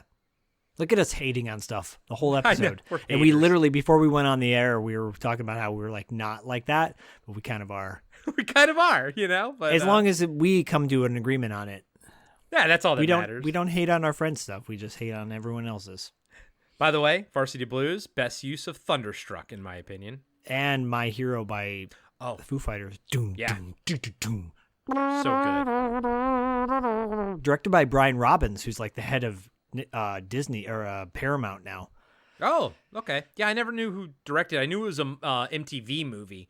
but I MTV wasn't- movie. Brian Robbins was the guy who did Nutty Professor, Dr. okay. Dolittle, bunch of other. He was the guy with the leather jacket on Head of the Class. He's good buddies with. Speaking of canceled, the big guy on Head of the Class. Yes. Who did iCarly and all those shows and. Yes, I'm forgetting his name right now too, but yeah, that was Dan something. Dan Schneider? No, Yeah, Dan Schneider. Dan Yeah. Schneider. Yeah, Yep. yeah. Not to be confused with the once owner of the Washington Redskins. Not to be confused with the once owner of the Washington Redskins. No, you can confuse them. That's fine. Yeah, they're both. They fucking both pieces suck. of shit. Yep. Yeah. Huey sees her, but kind of keeps dancing. Ray asks, "Where's John?" Huey looks annoyed and stops dancing, and he asks her, "What?" Ray unplugs Huey's cassette tape player and repeats the question. Huey says that he's gone. Ray asks what he did, like what Huey did. Huey says he didn't do anything. John went aboard the ship. He's only got himself to blame. He should have trusted me. But that's always been my problem. Huey plugs his music back in and continues to say, I can never tell people's real motives until it's too late. And the mumbling thing, I didn't catch that line until I watched it with subtitles. I didn't catch it the first time. Because, Huey, Billy Zane, he kind of, I think he's trying to do like a natural sort of talk, but he kind of talks over Nicole Kidman sometimes, and it's kind of like overlapping, and and he kind of mumbles it a little bit like you're saying. And yeah, this movie weirdly subtitles, guys and gals. Watch it with subtitles. Yes, for sure. The music, by the way, like throughout this whole thing, except for the one throwback song, "The Lion Sleeps the Night," most of these songs are by a guy named Tim O'Connor. And okay. Terrible name for this song is "Who Stole the Isopropyl Alcohol?" Oh, yeah. I saw that. Isopropyl alcohol. Isn't that that's rubbing alcohol, right? Yeah, but like, stupid name. The name of this song is "Waking Up in a Dream is like being the captain of your ship." That's a long title. It's not over yet. The captain of your ship when you're driving on the road to hell. And you forget the Jersey Turnpike. Wait, is that the title? That's the title. That's a terrible title. It's great. You are an asshole. Thank you. Yodio. Yodio. Ray calmly tells him to turn the boat around, and Huey gets annoyed, asking where they should go. Where should we go? She tries to get past him, but Huey grabs her and says, "You're being very aggressive, Ray. That could be a problem on this small boat. I've seen it happen before. It doesn't work." He forcibly sits her down. Then Huey gets even more creepy. He says he was watching Ray while she was sleeping. "I gotta tell you, your face fascinates me. Even when you're 80, Ray, you'll still be a beautiful woman if you don't have a lot of cosmetic surgery." Heartache feels good in a place like this. AMC. Huey sits next to her and tells her he studied art for a time. He found that painters, when they approach their subject, they always look at the face from behind, and Ray has magnificent bone structure. Huey touches Ray's cheek, and she reacts how you would expect. He gets up to flip the cassette, and Ray quickly walks down below deck. Huey catches up to her and stops her. She asks, "Would you tell me one thing? I just need to know if the boat is sinking." Huey corrects her. "Well, past tense would do, but yes, it is. Why? Don't you believe me?" She says she does. That's why they have to go back to get John. Huey blocks her path and tells her that it's all over. She should just erase that one from her memory and start over again. All right, so I picked up on this too the second time. I kind of didn't track the dialogue as accurately when John was talking to Ray earlier in the movie, but his sentiment is still the same. Like, Ray, you need to get past this.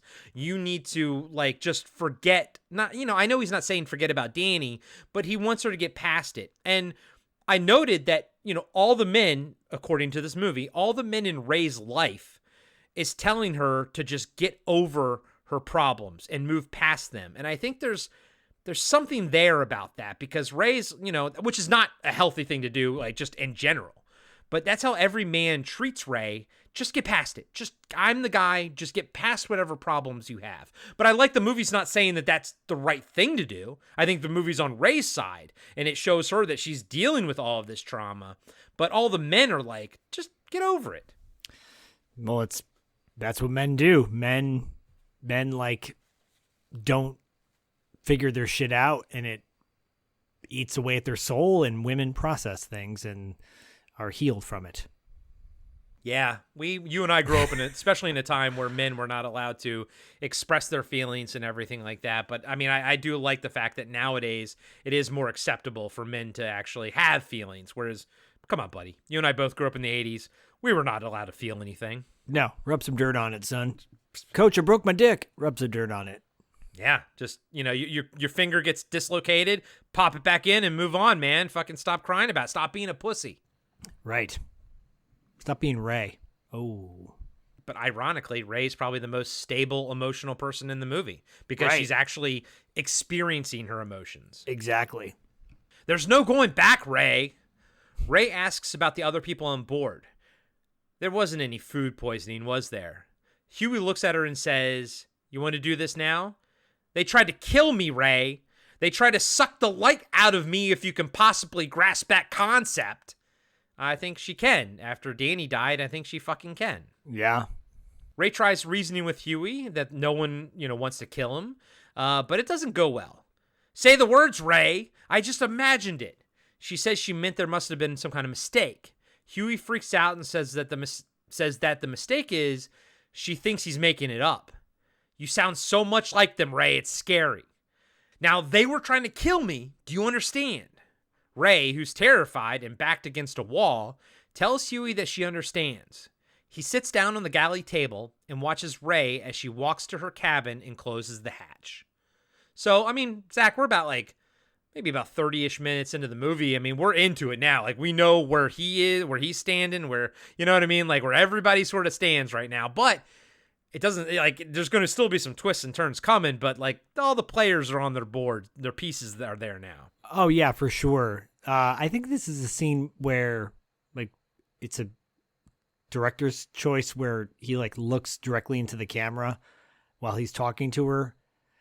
I always hated that for some reason. Like, it always bugged me. Like, Jonathan Demme did that in Silence of the Lambs, where they look directly into the camera, like, you are the camera, right? Right. But it's so jarring because they don't do it ever again in the movie, which they don't do it again. Well, they did it a few times in Silence of the Lambs. It didn't work for me. It doesn't do it for me. And so it took me out of the scene a little bit. But yeah, I love, like, well, she's stuck on this boat with this freaking jackass. I did have a moment once where someone came in my home that wasn't connected to me, and it was like a friend of a friend of a friend, and the guy was becoming a complete asshole. And I'm like, what do you need to leave now? And the guy's like, no, I'm not leaving. I'm like, wait, you're not leaving my home? You know? And his friend had to, like, I had to tell the friend's girlfriend, because I was friends with the girlfriend. I'm like, get them out of my house now, you know? Yeah. And she's like, I'm so sorry. I'm like, don't apologize. Just get him out of my house. And the guy's like, I'm not leaving. I don't have to leave his house. And she's like, no, yeah, you you do do. have to leave his house. I'll never forget that moment. It was a moment of, like, you're an asshole. So she's stuck on this boat with this asshole, this guy acting like a freak who's, like, calling her by her first name, like he knows her so well. Yeah. You know? Meanwhile, at this point now, she should just put a mallet in his head and throw him over the overboard, you know? Yeah. And be done with him. Well, she's going to try to. But, She's going to try to. It's getting there. And I don't blame her. Yeah. Cut to John in the Orpheus. He's trying to jumpstart the engine. As he does, the lights in the galley come to life, and a TV starts playing a video that Huey shot earlier on the voyage when everyone was still alive. We see two topless ladies, woohoo, being photographed by Huey's boss. And the ship's Corey captain. is happy. I was like, woohoo, yay, boobies. Because the torso floating in the water didn't count. No, because that's plastic. Yeah, exactly. That's why it didn't count. In the video, Huey tries to give his boss direction on how to shoot and gets yelled at. I take the pictures, Huey, baby. You don't. Baby. Fear is now is written in blood on the TV screen. John goes back above deck and turns the ship on. The engine comes to life and he starts steering it in the direction he saw the Saracen heading. Back on the yacht, Ray peeks her head out of the cabin, but ducks back in when Huey walks up and sits on the deck next to Ben and starts listening to his music. While he's distracted, she runs to the radio radar and turns it on. The radar gets a ping in the distance. Cut to the Orpheus, and we see John working on the ship's radio as he tries to hail the Saracen. Ray only hears static on her end, but she still thinks it's John. She picks up the receiver and asks for him. John drops what he's doing to reply, but she doesn't hear him. Only he can hear her. They work out a way to communicate where John clicks once on the radio for yes and twice for no.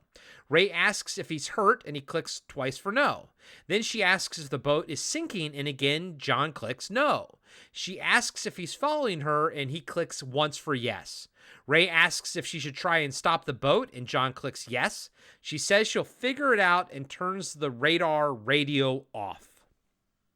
This is one of those moments where I was fully expecting Huey to pop up behind her, like all the typical thriller moments. This movie actually has the setup for typical thriller moments, but kind of spins them on their head a little bit, and I think that's what keeps this movie very interesting.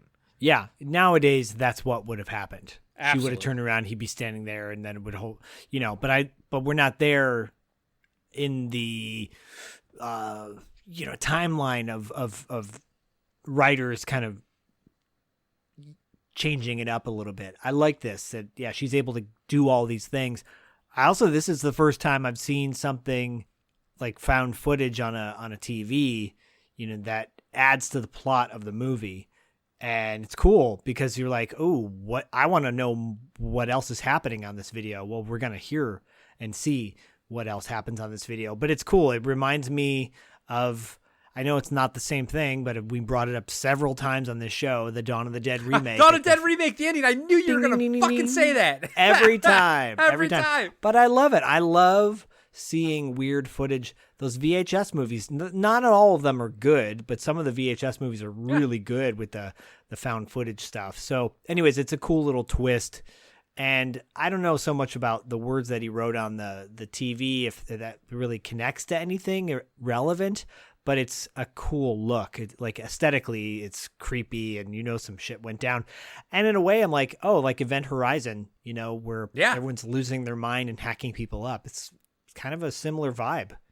I love that, it's cliche now or whatever, but I'm the same way. I love it when you find the found footage and it's horrific and it's like, it's just madness and chaos and you're like, oh my God. And yeah, Event Horizon did it so fucking well. Yeah. This is like the beginning of those stages. The seeds are being planted. Yeah. And I mean, Orson Welles, apparently his production had, more characters in it. I think the book has more characters because, back in 67, or something, they're not going to have VHS tapes. So I'm sure they planned on actually showing a lot of this. But again, I like the way this movie is set up. I don't want to, I like using my brain to think about what had happened. I don't need all the answers. What I care about is, John, Ray, and Huey. That's what I care about. And I want to see what happens with them. Yeah, we're seeing it. Yeah, we are. Up on the deck, we see that Huey is lounging and listening to music. Ray slowly makes her way to the engine and finds the key to turn it off, but not without burning her forearm first. Huey hears the engine die and goes down to the engine room. He sees Ray run the other way, and he goes up top to intercept her. She tries to throw the key into the ocean, but he knocks it out of her hand. Ray picks it up and runs the other way so Huey's like above deck and she's like below deck.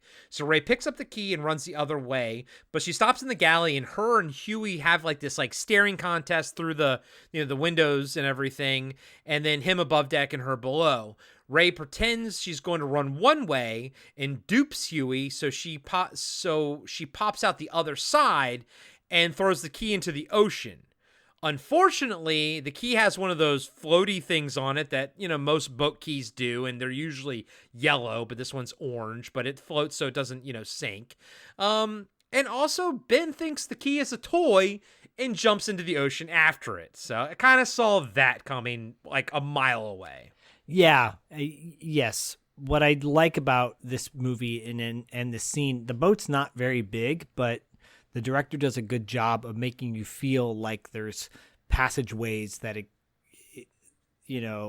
there's different rooms to go in, and because there's a lot of scenes in this movie that feel like it's a different room in the ship, even though there's only probably 3 rooms on the ship. Yeah.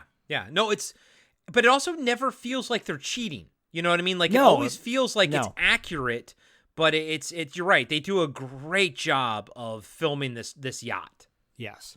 And poor dog's just doing his job. Yeah, he just wants to have a good time, Ben. Ray tries to stop him, but Ben's a good boy, and he brings the key back to the ship. He's a good boy. Ray tries to be the first person to the keys, but Huey pulls her back by her hair and throws her down. Concussion number 3 in this movie. Ray gets to her feet and runs to the bathroom and locks the door as Huey takes the engine key from Ben. Huey walks up to the locked bathroom door and starts relentlessly pounding on it. Then he stops and does a small little knock. And this is actually my favorite moment in the entire movie. And I know it's like all fake and everything, but I thought it was interesting. Ray opens the door and looks at him. Huey asks, "Friends?" Ray gives him a sly smile and says, "Yeah, friends." Huey closes the bathroom door with a smile. I don't know, man. It's a weird offshoot of one of my favorite cinematic tropes of the cop and the robber. like it's the killer or the hard-boiled syndrome, where the cop and the robber are on two different sides of the law, but either they're both childhood friends or they're new friends or whatever. But the fact that two people who shouldn't be able to look at each other in the face-to-face and talk do, I like that. And this is kind of a weird offshoot of that. Like, you know, Huey knows she tried to do something, but, you know, he's like, what are you going to do? I don't know. I just kind of thought it was an interesting little exchange when they were like, friends. I think he's bipolar and he's losing his mind, or he's already lost his mind, and it just takes that one little nod to be like, okay. Right. But yeah, it is a creepy, and like, it's a good scene. And later when they actually, I think, fight over the harpoon gun or something, I like Huey's like, friends, Ray, friends, you know. I do love that. I actually love that scene even more, I think. Yeah, I think so too, because the first time I watched it, I didn't hear him say, friends, Ray, friends. I saw that in the subtitles. I was hoping she'd start singing Michael Bolton's "How Can We Be Lovers If We Can't Be Friends?" Oh, Michael Bolton. Hey everybody, Corey here. I just wanted to let you know that we'll be right back after these short messages. Hey everybody, Corey here. And it's me, Zach. We wanted to tell you about our new show called The Coscarelli Factor. You can find it on our Patreon at patreon.com/podcastingafterdark. The Coscarelli Factor covers every single film that Don Coscarelli has directed. And some other little bonus features in there too, like maybe the music videos he directed as well. That's right. You can find all the episodes under the Auteur de Force tier on our Patreon page. Like Zach said, that's patreon.com/podcastingafterdark. And if you sign up today, you will get access to the complete Carpenter Factor series, where Zach and I went through every single movie that John Carpenter directed, from Dark Star all the way to, well, all the way till the end. So sign up today to our Patreon page, and you can unlock all kinds of other things as well, like ad-free episodes and our monthly wrap-up After Dark show. Patreon helps keep the lights on in the podcasting After Dark world. It gets pretty dark out there at night, and all your support keeps us from getting too scared. And thank you to everyone who's signed up to our Patreon page. We really appreciate it.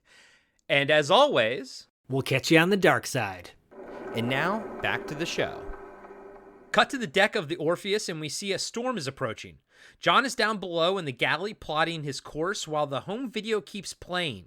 Huey's arguing with the captain of the boat on the video, his boss, about dropping the war photographer act and be a real person. Apparently the boat is sinking at that point in the home video or whatever. I didn't track a lot of these home video things, but they were great and they add a lot to it. So guys and gals, if you haven't seen the movie, go watch it and kind of pay attention to what's being said on the screen, because a lot of stuff's happening. And if you would like for Sleazy C and I to recreate these home video recordings, sign up to our Patreon at patreon.com/podcastingafterdark, and we'll see what we can do. Yeah, you'll send us to Fiji. We'll go record these. Yeah, Corey will be naked. Yes, absolutely. Insert young Frankenstein gif. That goes without saying. Captain's log. I'm disturbed by the male genitalia of the one co-host of the Podcasting After Dark show. Clearly needs to groom himself. Hey, I groom. And then the other one does groom himself. So who could it be? Johnny, who could it be now? Who could it be now? Cam's going, wow, it's exactly what I expected. It's exactly what I paid for. You guys never let me down. Meanwhile, Robert Ortiz is going, they didn't do this much with my last breakdown. Hello. Excalibur. Oh! You know what? I got to thank Rob for that. Zach and I just randomly will say Excalibur, and it's all because of you. And also we say Guyver. I burned my toast. I should have said Guyver. Stubs my toe. Guyver. John hears the storm above and sees water coming in, so he goes and checks on the engine. He lifts up a panel on the floor to see a compartment below is full of water.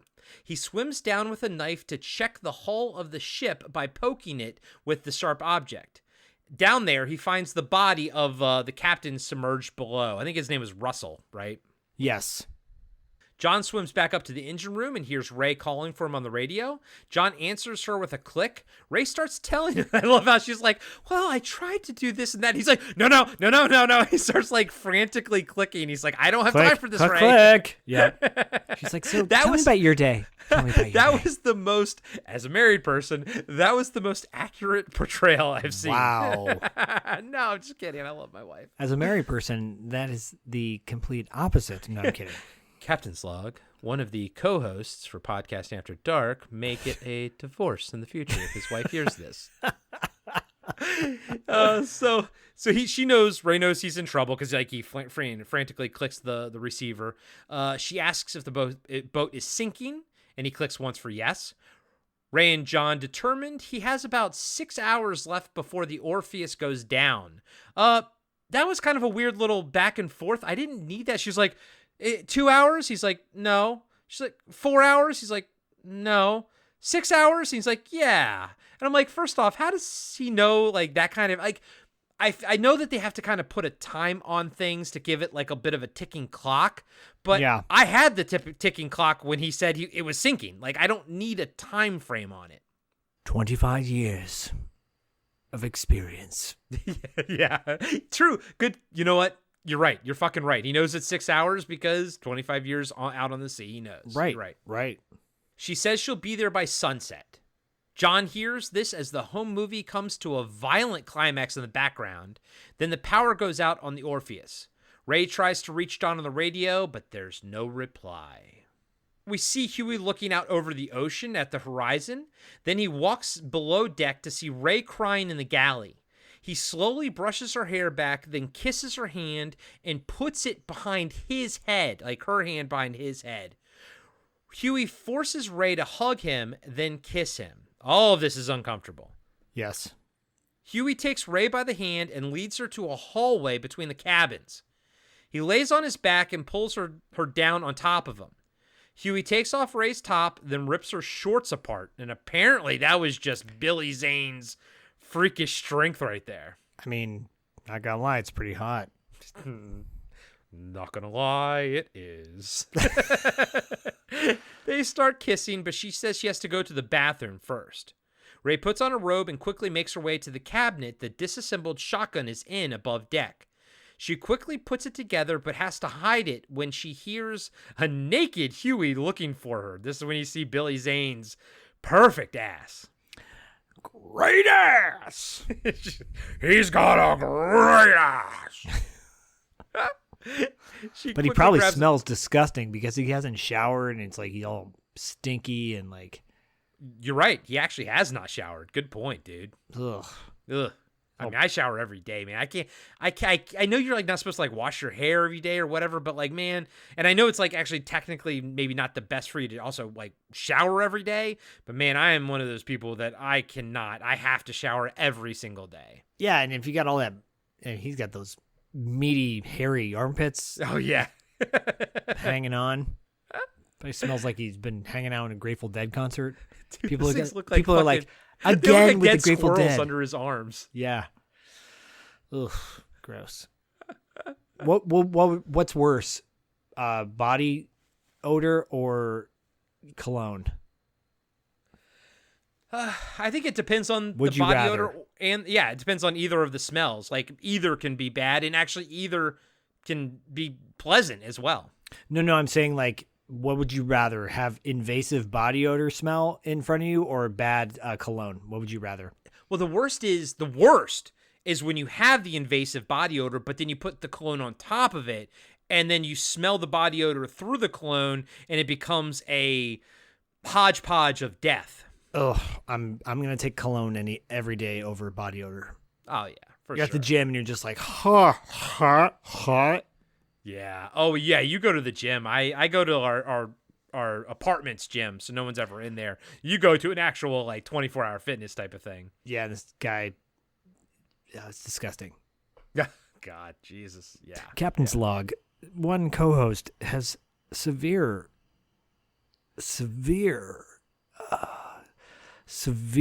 detests. Thank you, you asshole.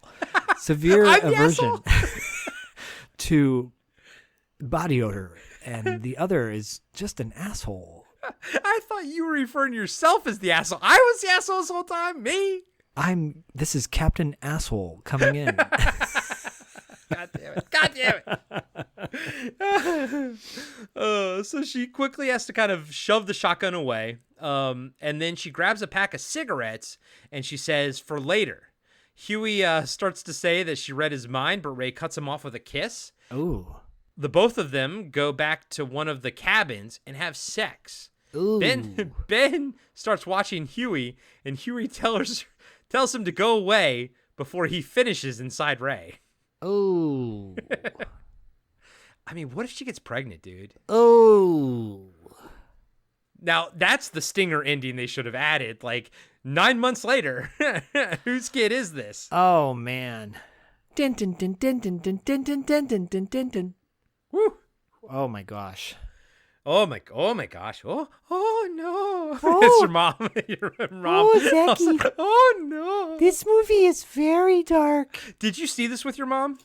No, I watched it. I'm trying to remember, who did I watch? I might have watched this on my own. Okay. All by myself. All by your lonesome. Yeah, no, but I don't know if my mom's ever seen this movie.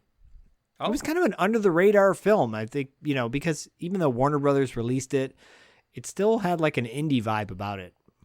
Yeah, I think you're correct about that. Also, I was kind of looking. It had like a $10 million budget, and I think like worldwide it only made like $7 million. So Yeah, that tracks. Nicole Kidman was not a household name at this point. Neither was Sam Neill. Neither was because Jurassic Park's going to be about 5 years later, and then Billy Zane's kind of just starting out. Like, I mean, it's a great cast, and we know them all and love them all now. But back then, this is kind of like them starting out. Right. Yeah. Yeah, for sure. Cut to John gathering up supplies from the sinking Orpheus. The galley has waist-deep water now, and there's a storm raging outside. He goes into the engine room to look for anything he can salvage. As he's searching, a lightning bolt hits one of the masts and breaks it in half.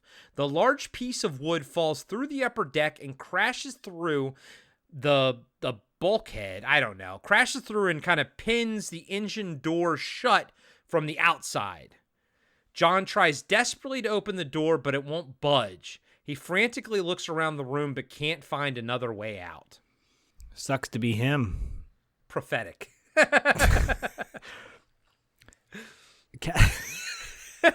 Yeah. Truer words have never been spoken.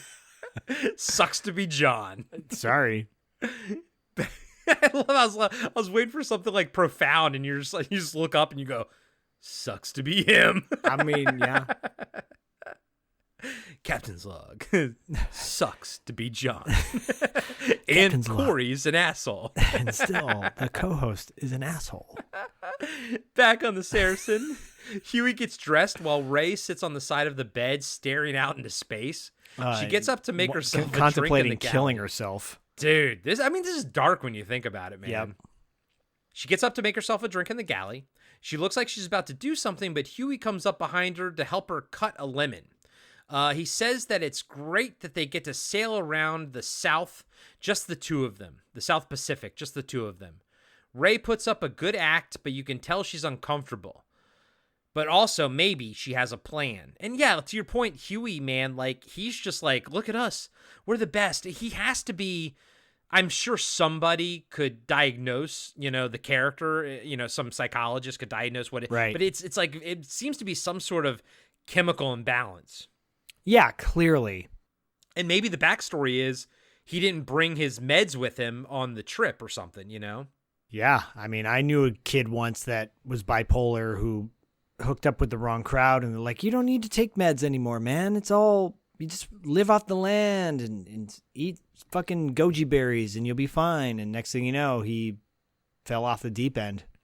Yeah, unfortunately. I mean, I don't, I'm not a proponent of like over medicating, but I am a proponent of following, the doctor's prescription and, and actually taking care of your mental health and all this kind of stuff. There are some people that need to be there are some people that need to have their whole systems regulated that way. Not everybody, but there are some people. Huey Lewis in the News is definitely one of them. There it is. I'm surprised it took us 2 hours to get there. I know. Buddy. He was like, I want a new drug, okay? One that won't make me sick. Yeah. One that won't make me sleep all night and make me feel 3 feet thick. I love that song, bro. I love that song so much. God, I love Huey Lewis in the News. He's fucking fantastic. He's the best. He is. I think that's officially like my all-time favorite 80s band, Huey Lewis in the News. Okay. I'll put them in my top 5 for sure, man. I think I got to go overall. I don't know, man. Eddie Muddy's pretty strong though. Yeah, but I will Well, how about this? The Eddie Muddy songs that I love more than the Huey Lewis in the News songs, but I like more Huey Lewis in the News songs though. That's what I'm saying. I mean? That's why I would put him top, because overall I think the catalog is deeper, and I also think Huey Lewis is just like a better. He seems like a good guy. Well, I was going to say, I've heard that, like, apparently I think him and all his bandmates, if they're all, whatever ones are still alive, like, they're all still friends. And, like, they all still, like, like, even though they don't tour as much or anything, because I think Huey Lewis has hearing issues or something. Yeah, he has, like, I don't know if it's tinnitus, but it's something hearing related. He can't perform anymore, which is really sad. But he got to start touring with Thin Lizzy. There's a great picture of him partying with Phil Lynott. Back in the day, he used to play harmonica when Thin Lizzy was touring. There's an album called Live and Dangerous. He's credited as the harmonica player on it because, no shit. Yeah, back in the 70s. So, and he's a Bay Area guy. He's a cool, like, my stepdad played pool with him at a pool hall in SFO. San Francisco Airport used to have a bar with a pool table in it. And he played pool with my stepdad, which is pretty rad. So Mike seemed like he was a cool ass dude. Cool ass dude hanging out with Huey Lewis in the News. So or Huey actually. Wish I got to meet him. Me too, dude. Captain's log. Things are getting heavy. Too bad the asshole never met the other co-host's stepfather. Would have changed the whole dynamic of this relationship. Oh shit. So Ray grabs a bottle of sedatives that we saw earlier in the movie and grabs nice callback. Yep, exactly. She grabs a handful and starts pouring them into a drink. When Huey comes back into the galley, he says the drink looks good as Ray takes a fake sip. She says it is and gives it to him. Huey takes a sip and Ray says she better go get dressed. And for him to make her a drink too. I thought that was a nice little, seal the deal. And she was like, hey, make me one as well. And he's like, okay. And he just drinks it, It's great. I love it. She's kind of flirting with him. And Zane also goes in the bathroom and like slicks his hair back and he looks really cool. Yeah. Yep. I like that cool too. Looking Zane. Yep. She leaves the galley and he drinks the whole glass. Cut to topside and we see Ray grab the shotgun from its hiding spot and attempt to bring it down below. But Huey comes up from behind and she has to leave it up top. Ray tells him a storm is coming and they need to get the canopy down. Huey says okay and turns around with the drinks in his hands. Ray reaches back up on the deck and grabs the shotgun and shells. She loads it while Huey works on the canopy. Back on the Orpheus, John is still trying to get the door open while the water is rising. On the Saracen, Huey brings the canopy below after rolling it up, but he has to sit down and rest. The sedatives are kicking in. Ray, with her shotgun at her side, is heading in the direction of Huey, but doesn't realize he's sitting on the stairs, and she kind of like stumbles upon him by accident. She's startled and tries to raise the shotgun, but Huey grabs it and they start wrestling over the gun. This is when Huey yells, "Friends, Ray! Friends!" Yeah, I love that. I love that. We see outside that the storm is on top of the Saracen now. Huey and Ray keep fighting over the gun until they are in the galley. As they do, the shotgun is accidentally fired and destroys the radar radio. Huey rips the shotgun away from Ray, sending her hard to the ground. Huey aims the shotgun at Ray as she hides behind a chair. We see from Huey's point of view that he's starting to get double vision. The sedatives are kicking in. It also doesn't help that the boat is rocking all over the place from the storm. He shoots again by accident, hitting the wall. Ray takes the opportunity to charge Huey, but he hits her with the butt of the shotgun, sending her flying over the kitchen table. That was a rough hit. Could have been her second concussion on the boat and third of the movie. Seriously. But a huge wave sends him down as well and knocks a bunch of stuff out of the cabinets.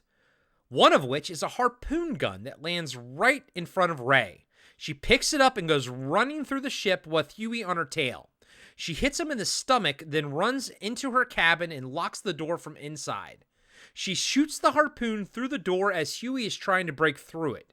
Ray loads another harpoon and waits. The door handle starts moving and she lets loose another harpoon. This one penetrates the wood door, but also stays there instead of shooting through it. We hear a whimper, which is clearly like sort of a dog whimper, and see blood coming down the harpoon's hole. Ray slowly opens the door, which swings outwards, and doesn't see Huey. She walks into the hallway, and Huey shoots out from behind a curtain and starts strangling Ray with all his might. It's a cool jump scare, by the way. This is like the second jump scare in the movie, and kind of the second and only jump scare. Yeah. I like jump scares when they're done well like this and aren't like overly utilized. Yeah. Agreed. Huey passes out from the drugs before he can finish the deed. As he slumps over, the door slowly shuts and we see Ben dead and pinned to it with the harpoon. That kind of sucks. It does. Back on the Orpheus, John is trying to buy time by pumping the water as best he can. It's a losing proposition as we see he's about chest high in the drink now. On the Saracen, Ray has Huey hogtied in the room he was locked up in before, but this time she also nails down the skylight windows he crawled out of. She tries to start the engine, but they're now out of fuel. Ray raises the sails and turns the yacht around towards where she thinks the Orpheus is and starts sailing in that direction. It's a difficult task for one person, and apparently she's doing this on her own. Nicole Kidman is doing this on her own because she got lessons from the owner of this boat that they, rented for the production. Taught her basically, I think he probably took her out for the weekend or something, taught her how to boat and everything. So, but her with like the rope and everything, like holding on to it, this is actually her piloting the yacht, Nicole Kidman. Yeah, she's a beast. Yeah. She's a beast. And by the way, another thing that I think they would tell us now, John, there would be, if this movie came out in 2024, there'd be a line of dialogue that John would say about how they have, limited reserve of fuel, limited reserve of water because, whatever. But they don't say that here. And I don't need it because I'm not an idiot as much to the captain's log, chagrin. I'm not a moron. Like, I get it. Like, they're out of fuel because Huey's been driving the boat all the whole time, but they haven't docked in like weeks. So There's only a finite amount of fuel they have. Right. My mind also went to the point of like, now that he's passed out, well, maybe he's too heavy to drag out, but like drag this fucker and just throw him off the boat. You know what my thought was? Tie him up, cut his Achilles tendons, just slice him. Yeah. And then wrap him up, because you can turn him into the authorities, but he can't do anything, Oh, yeah. Why not stick him in the jugular and just put him out of his misery? I mean, yeah, that's, I think she should have like literally just blew his brains out with the fucking shotgun. But I get it. I get it. It takes a lot to kill somebody, Why not remove his testicles? Captain's log. Things are getting dark on this podcast. Testicles are talked about being removed. Cut to John still pumping water, but it's up to his chin now. Only his nose and the top of his head are out of the water. This is really cool. The music is really cool here because it's really good. It's like Zach, is this operatic? It has a lot of like these vocals? Yeah, but it feels like tribal too, though. Graham Revell, it's dope. Yeah, it's really fucking cool, man. So yeah, tribal / operatic music kind of plays as we intercut shots of Ray looking for John as he pumps the water. We see in the cabin below, Huey wakes up and assesses his situation. Cut back to John, and he's fully underwater in the engine room now. He tries banging on a hatch above, but it's locked from the outside. Just when we think all hope is lost, John finds a metal pipe that leads above deck that he can breathe through. There's also cockroaches in it, and I wish they went into his mouth. It's a great moment, though. It's a great moment. I boats, when they're sinking, are so claustrophobic, like that movie White Squall. That movie's so dramatic. It's with Jeff Bridges, and he's like the captain of a ship, like young, people training for like to be on a regatta, basically, like young kids, and the ship goes down. But there's a scene where all the kids are drowning in a room, or a bunch of them are drowning in like the water. Alert. Yeah, sorry about that. But yeah, it's so sad. Is that an 80s movie or a 90s movie? No, it's like a late 90s, early 2000s movie. Okay. Interesting. Yeah, Jeff Bridges looking all handsome. I love me some Jeff Bridges. We see Huey back on the Saracen trying to get out of the ropes Ray tied him up in by kicking the door and using the broken wood to cut the rope. On the Orpheus, John is fully submerged and breathing through the tube. He sees a fish swim past his head and knows there must be a way out. He swims below to the bottom of the boat and kicks his way through the wooden hull and emerges triumphantly outside the sinking ship. We see Ray scanning the horizon, desperately looking for a sign from her husband. The sun is now setting. Luckily, John is one smart cookie. He sets the Orpheus on fire and creates a giant signal for Ray to follow. As Ray sets her course, she hears Huey break out of the room. Then he starts smashing the main galley door with a scuba tank. Ray keeps sailing towards the fire on the horizon. As Huey busts through the main galley door and starts climbing on his hands and knees up the stairs, he's greeted by Ray pointing the harpoon gun at him. She says, "Don't make me." Huey gets to his feet and says he just wants to talk. Ray shoots him in the shoulder with the harpoon, pinning him to the door. She loads another one as Ray pulls himself forward off the harpoon. Ray aims it at his neck, but instead of shooting him, she hits him in the balls with the gun, then the back of the head, knocking Huey unconscious. She takes one of the boat's life rafts. It's kind of like a big inflatable raft with a tent on it. I want that, by the way. Right? I know, seriously. She throws it overboard, then rolls Huey onto it and unties the rope. He floats away into the night. And real quick, I gotta say, man, again, 2024, I feel like a lesser filmmaker would have made Ray struggle with the harpoon. Dude, she fucking shoots him, she fucking loads it again. She doesn't even fucking hesitate to reload it. Like, and she never struggles with reloading it. No, I love that. Because nowadays they would be like, oh, how do I do this? How do I reload it? It would jam. It would click. He would smile at her, laugh, and then knock her out. And 20 minutes later, he's got her upside down, and he's got a knife up to her, face, and he's like, you know what a hog tie is? You're like, wait, what? Captain's log. One of the co-hosts of Podcasting After Dark has a demented mind. Captain's log. The other one's an asshole. Commander Dipshit here. Commander Dipshit. I want to live in that water boat tent thing.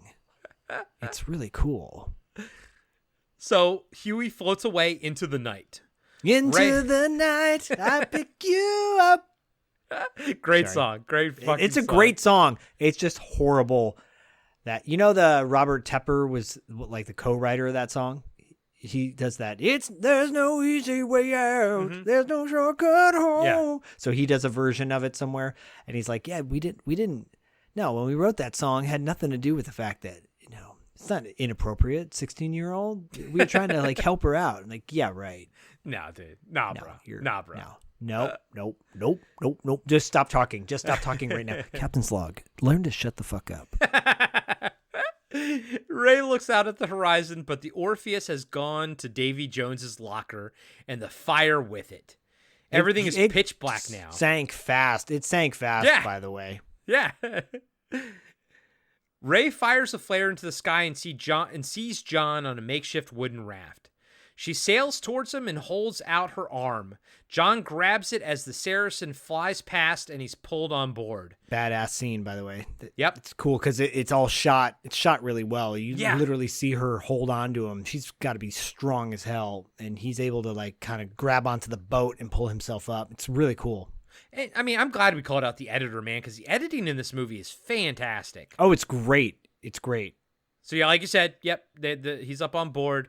Ray and John embrace, and she says, "I found you." And that's it, guys and gals. Fade to black. So that was the original ending of the movie. I think it's satisfying. I think it's fine.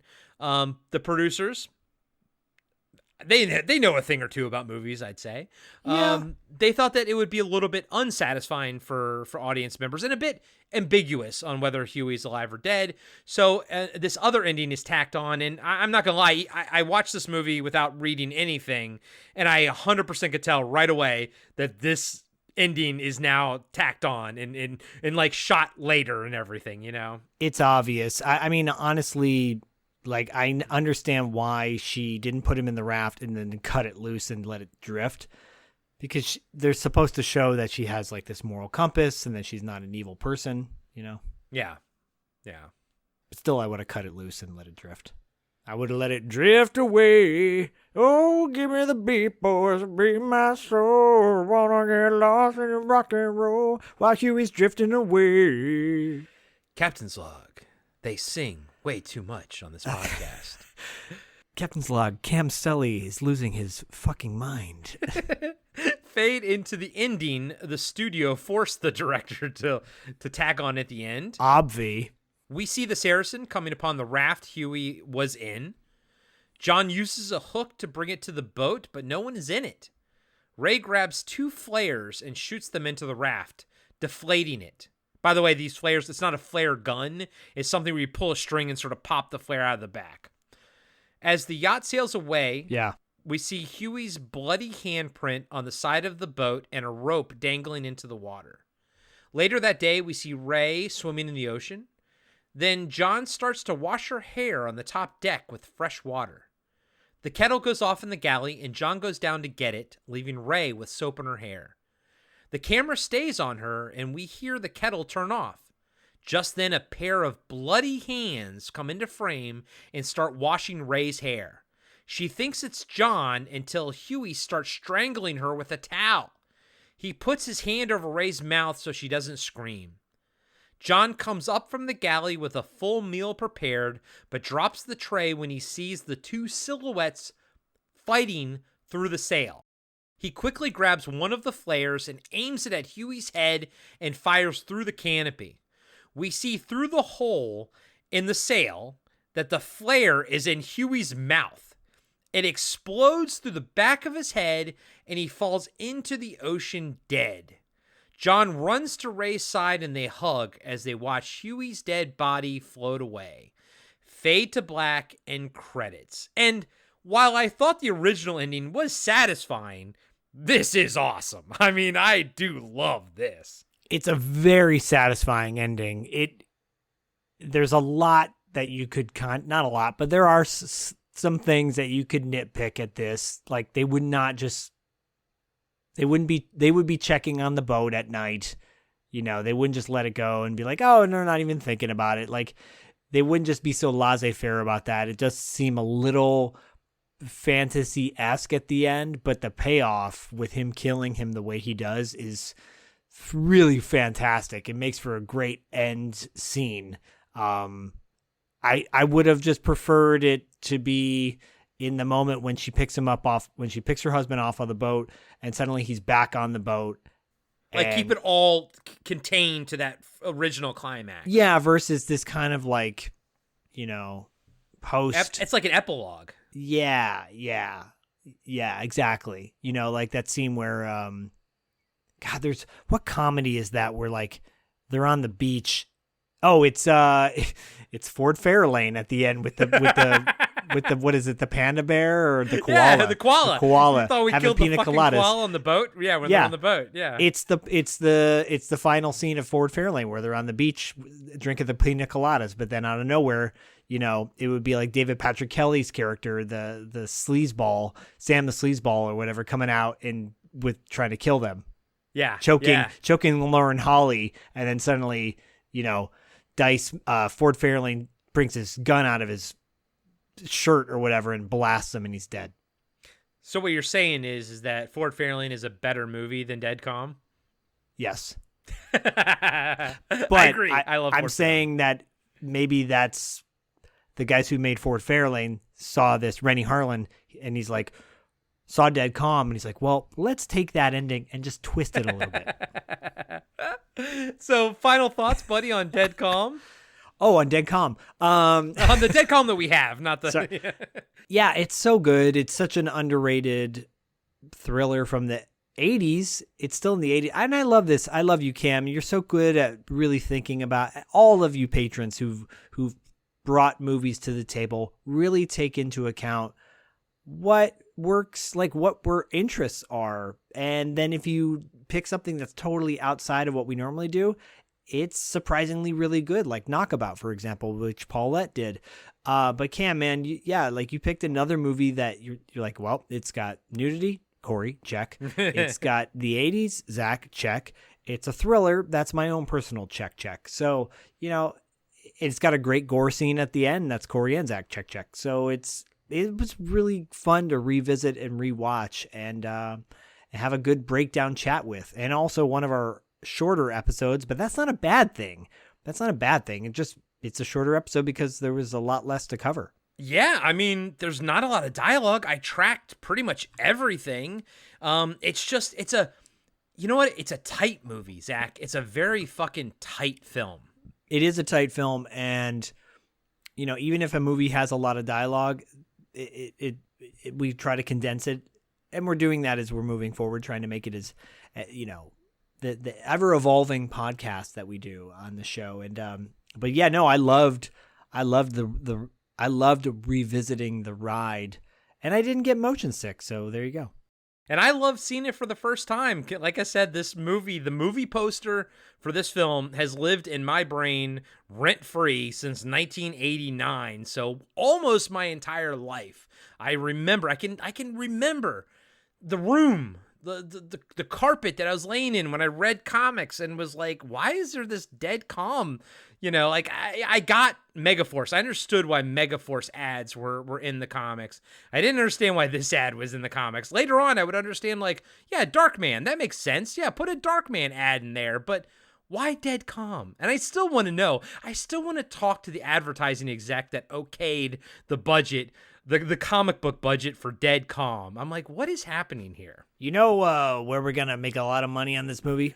With young kids. 11-year-old boys. Yes. Yeah, so let's put it on the back of Punisher comics, on the back of X-Men comics, and makes no Dead sense. Calm. Yeah, it makes no sense whatsoever, but I'm glad I finally got to see it. I've heard about this movie and everything, and yeah, I think it holds up. I think it's a lot of fun. I think Billy Zane's great. I think Nicole Kidman's great. Sam Neill, always fucking great. But more so than that, the music is great in this movie. The editing is great in this movie. The pacing is great in this movie. This movie is so fast-paced. It just goes boom, boom, boom. It's weird, but I can see how it was produced by the producers of Mad Max and Road Warrior. I get that. I see those pieces, Yeah, totally. I agree. It's like the pacing, dude. The pacing is just so good. So, Cam, I echo what Zach said, but I'll also add on, man, thank you for picking this. Thank you for finally letting me see this one or showing this one to me. And I loved it. I fucking loved it. This movie's fucking great, and I'm glad both of us have the Blu-ray in our collection now and everything. Did you ever own this on VHS, by the way, or is this the first time you've owned it? First time I owned it. Okay. Will you watch it again in the future, probably? Probably not. No, I'm kidding. Probably. Yeah. It's for sure. Dark. It's dark. It's dark, but it's definitely a fun movie to hey, look at what Nicole Kidman did when she was 19 years old, Look at Billy Zane before he started eating Subway. Or before his hair fell out. I mean, yeah, but he's got a good head. He does. He has a good head. Yeah, it looks good bald. I'm the same way. But man, at 20 years old, he's already losing most of his hair, and you're like, jeez. Yeah. It happens. It happens with some people. With me, not with you. Captain's log. Oh, we literally said that at the exact same time. We took a pause and a breath and looked down at our microphones. The asshole is bald. The other one is not. Zach, what you got going on $2 late fee this month, my man? So May has been devoted to Vision Quest. We have an episode. We discuss Vision Quest, and then we have an interview with Raphael Sabarge, who was in Vision Quest, one of his first movies he did, but you'll know him from like Risky Business, My Science Project, countless other movies and TV shows. He's still working to this day, and we talked to him about his career and a whole lot more. That was fun. It was a really fun interview yet again on our show. And then, May, besides 80s Kids Unite, which is by this point has already dropped, and y'all should be listening to that and check it out. And it's across the board. It's all the Night Boys podcasts, the Night Boys Network, the Night Boys Network, and then May is a 5-week month, so we're rounding out the month on $2 late fee with 2 episodes of Territory Marks, a proper episode, and then an interview. So with a guy named Greg Gagne, and if you don't know who Greg Gagne is, he is a part of the AWA, the American Wrestling Alliance, which was a huge wrestling territory back in up until the late 80s, early 90s. He tells some crazy stories about his career. And, you got to check it out. It's fun. Greg Gagne is what? Sorry, I'll just wrap it up with this. It's fun because he's one of those guys you don't really think about or know about if you're not a wrestling fan per se, if you're just kind of a casual fan. But man, oh man, he's some of his training regimens that he went through to become a wrestler will blow your mind. Blow your fucking mind. You heard it here first, folks. Captain's log. Your mind will be blown by listening to Territory Marks at the end of $2 late fees month of May.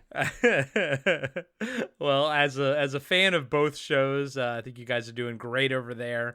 And if you guys want to check out our Patreon page, that's patreon.com/podcastingafterdark.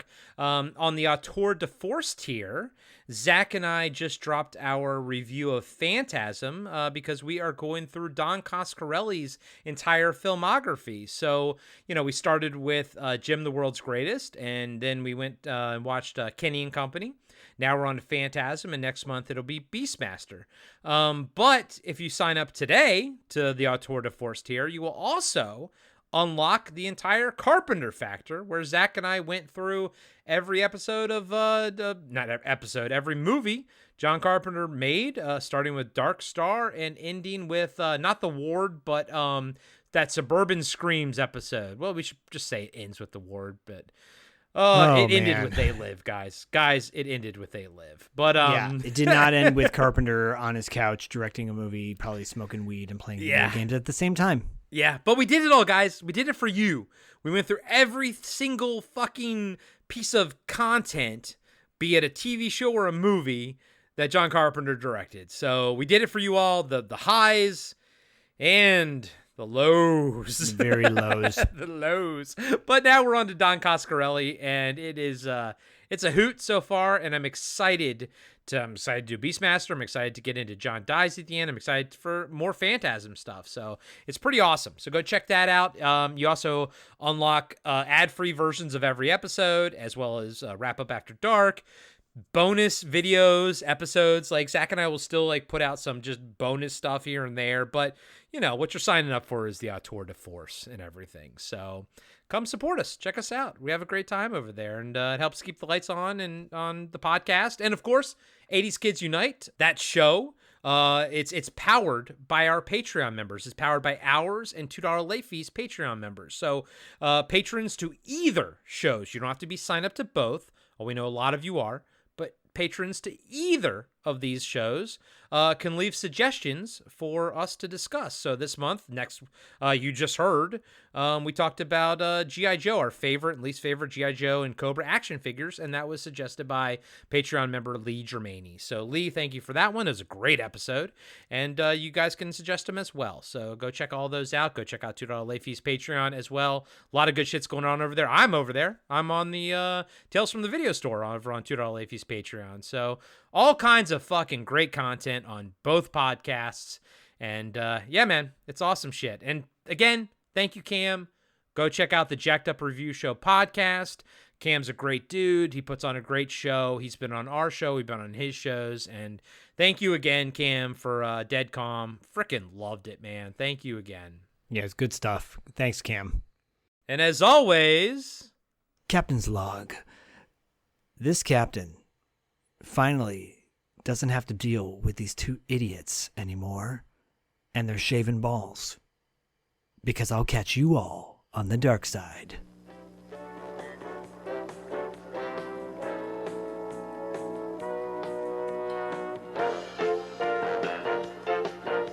Be sure to subscribe to Podcasting After Dark and give us a 5-star rating on iTunes. Support Podcasting After Dark on Patreon. Follow us on Instagram and Facebook at Podcasting After Dark. And visit us next time for another installment of Podcasting After Dark with Corey Stevenson and Zach Schaefer.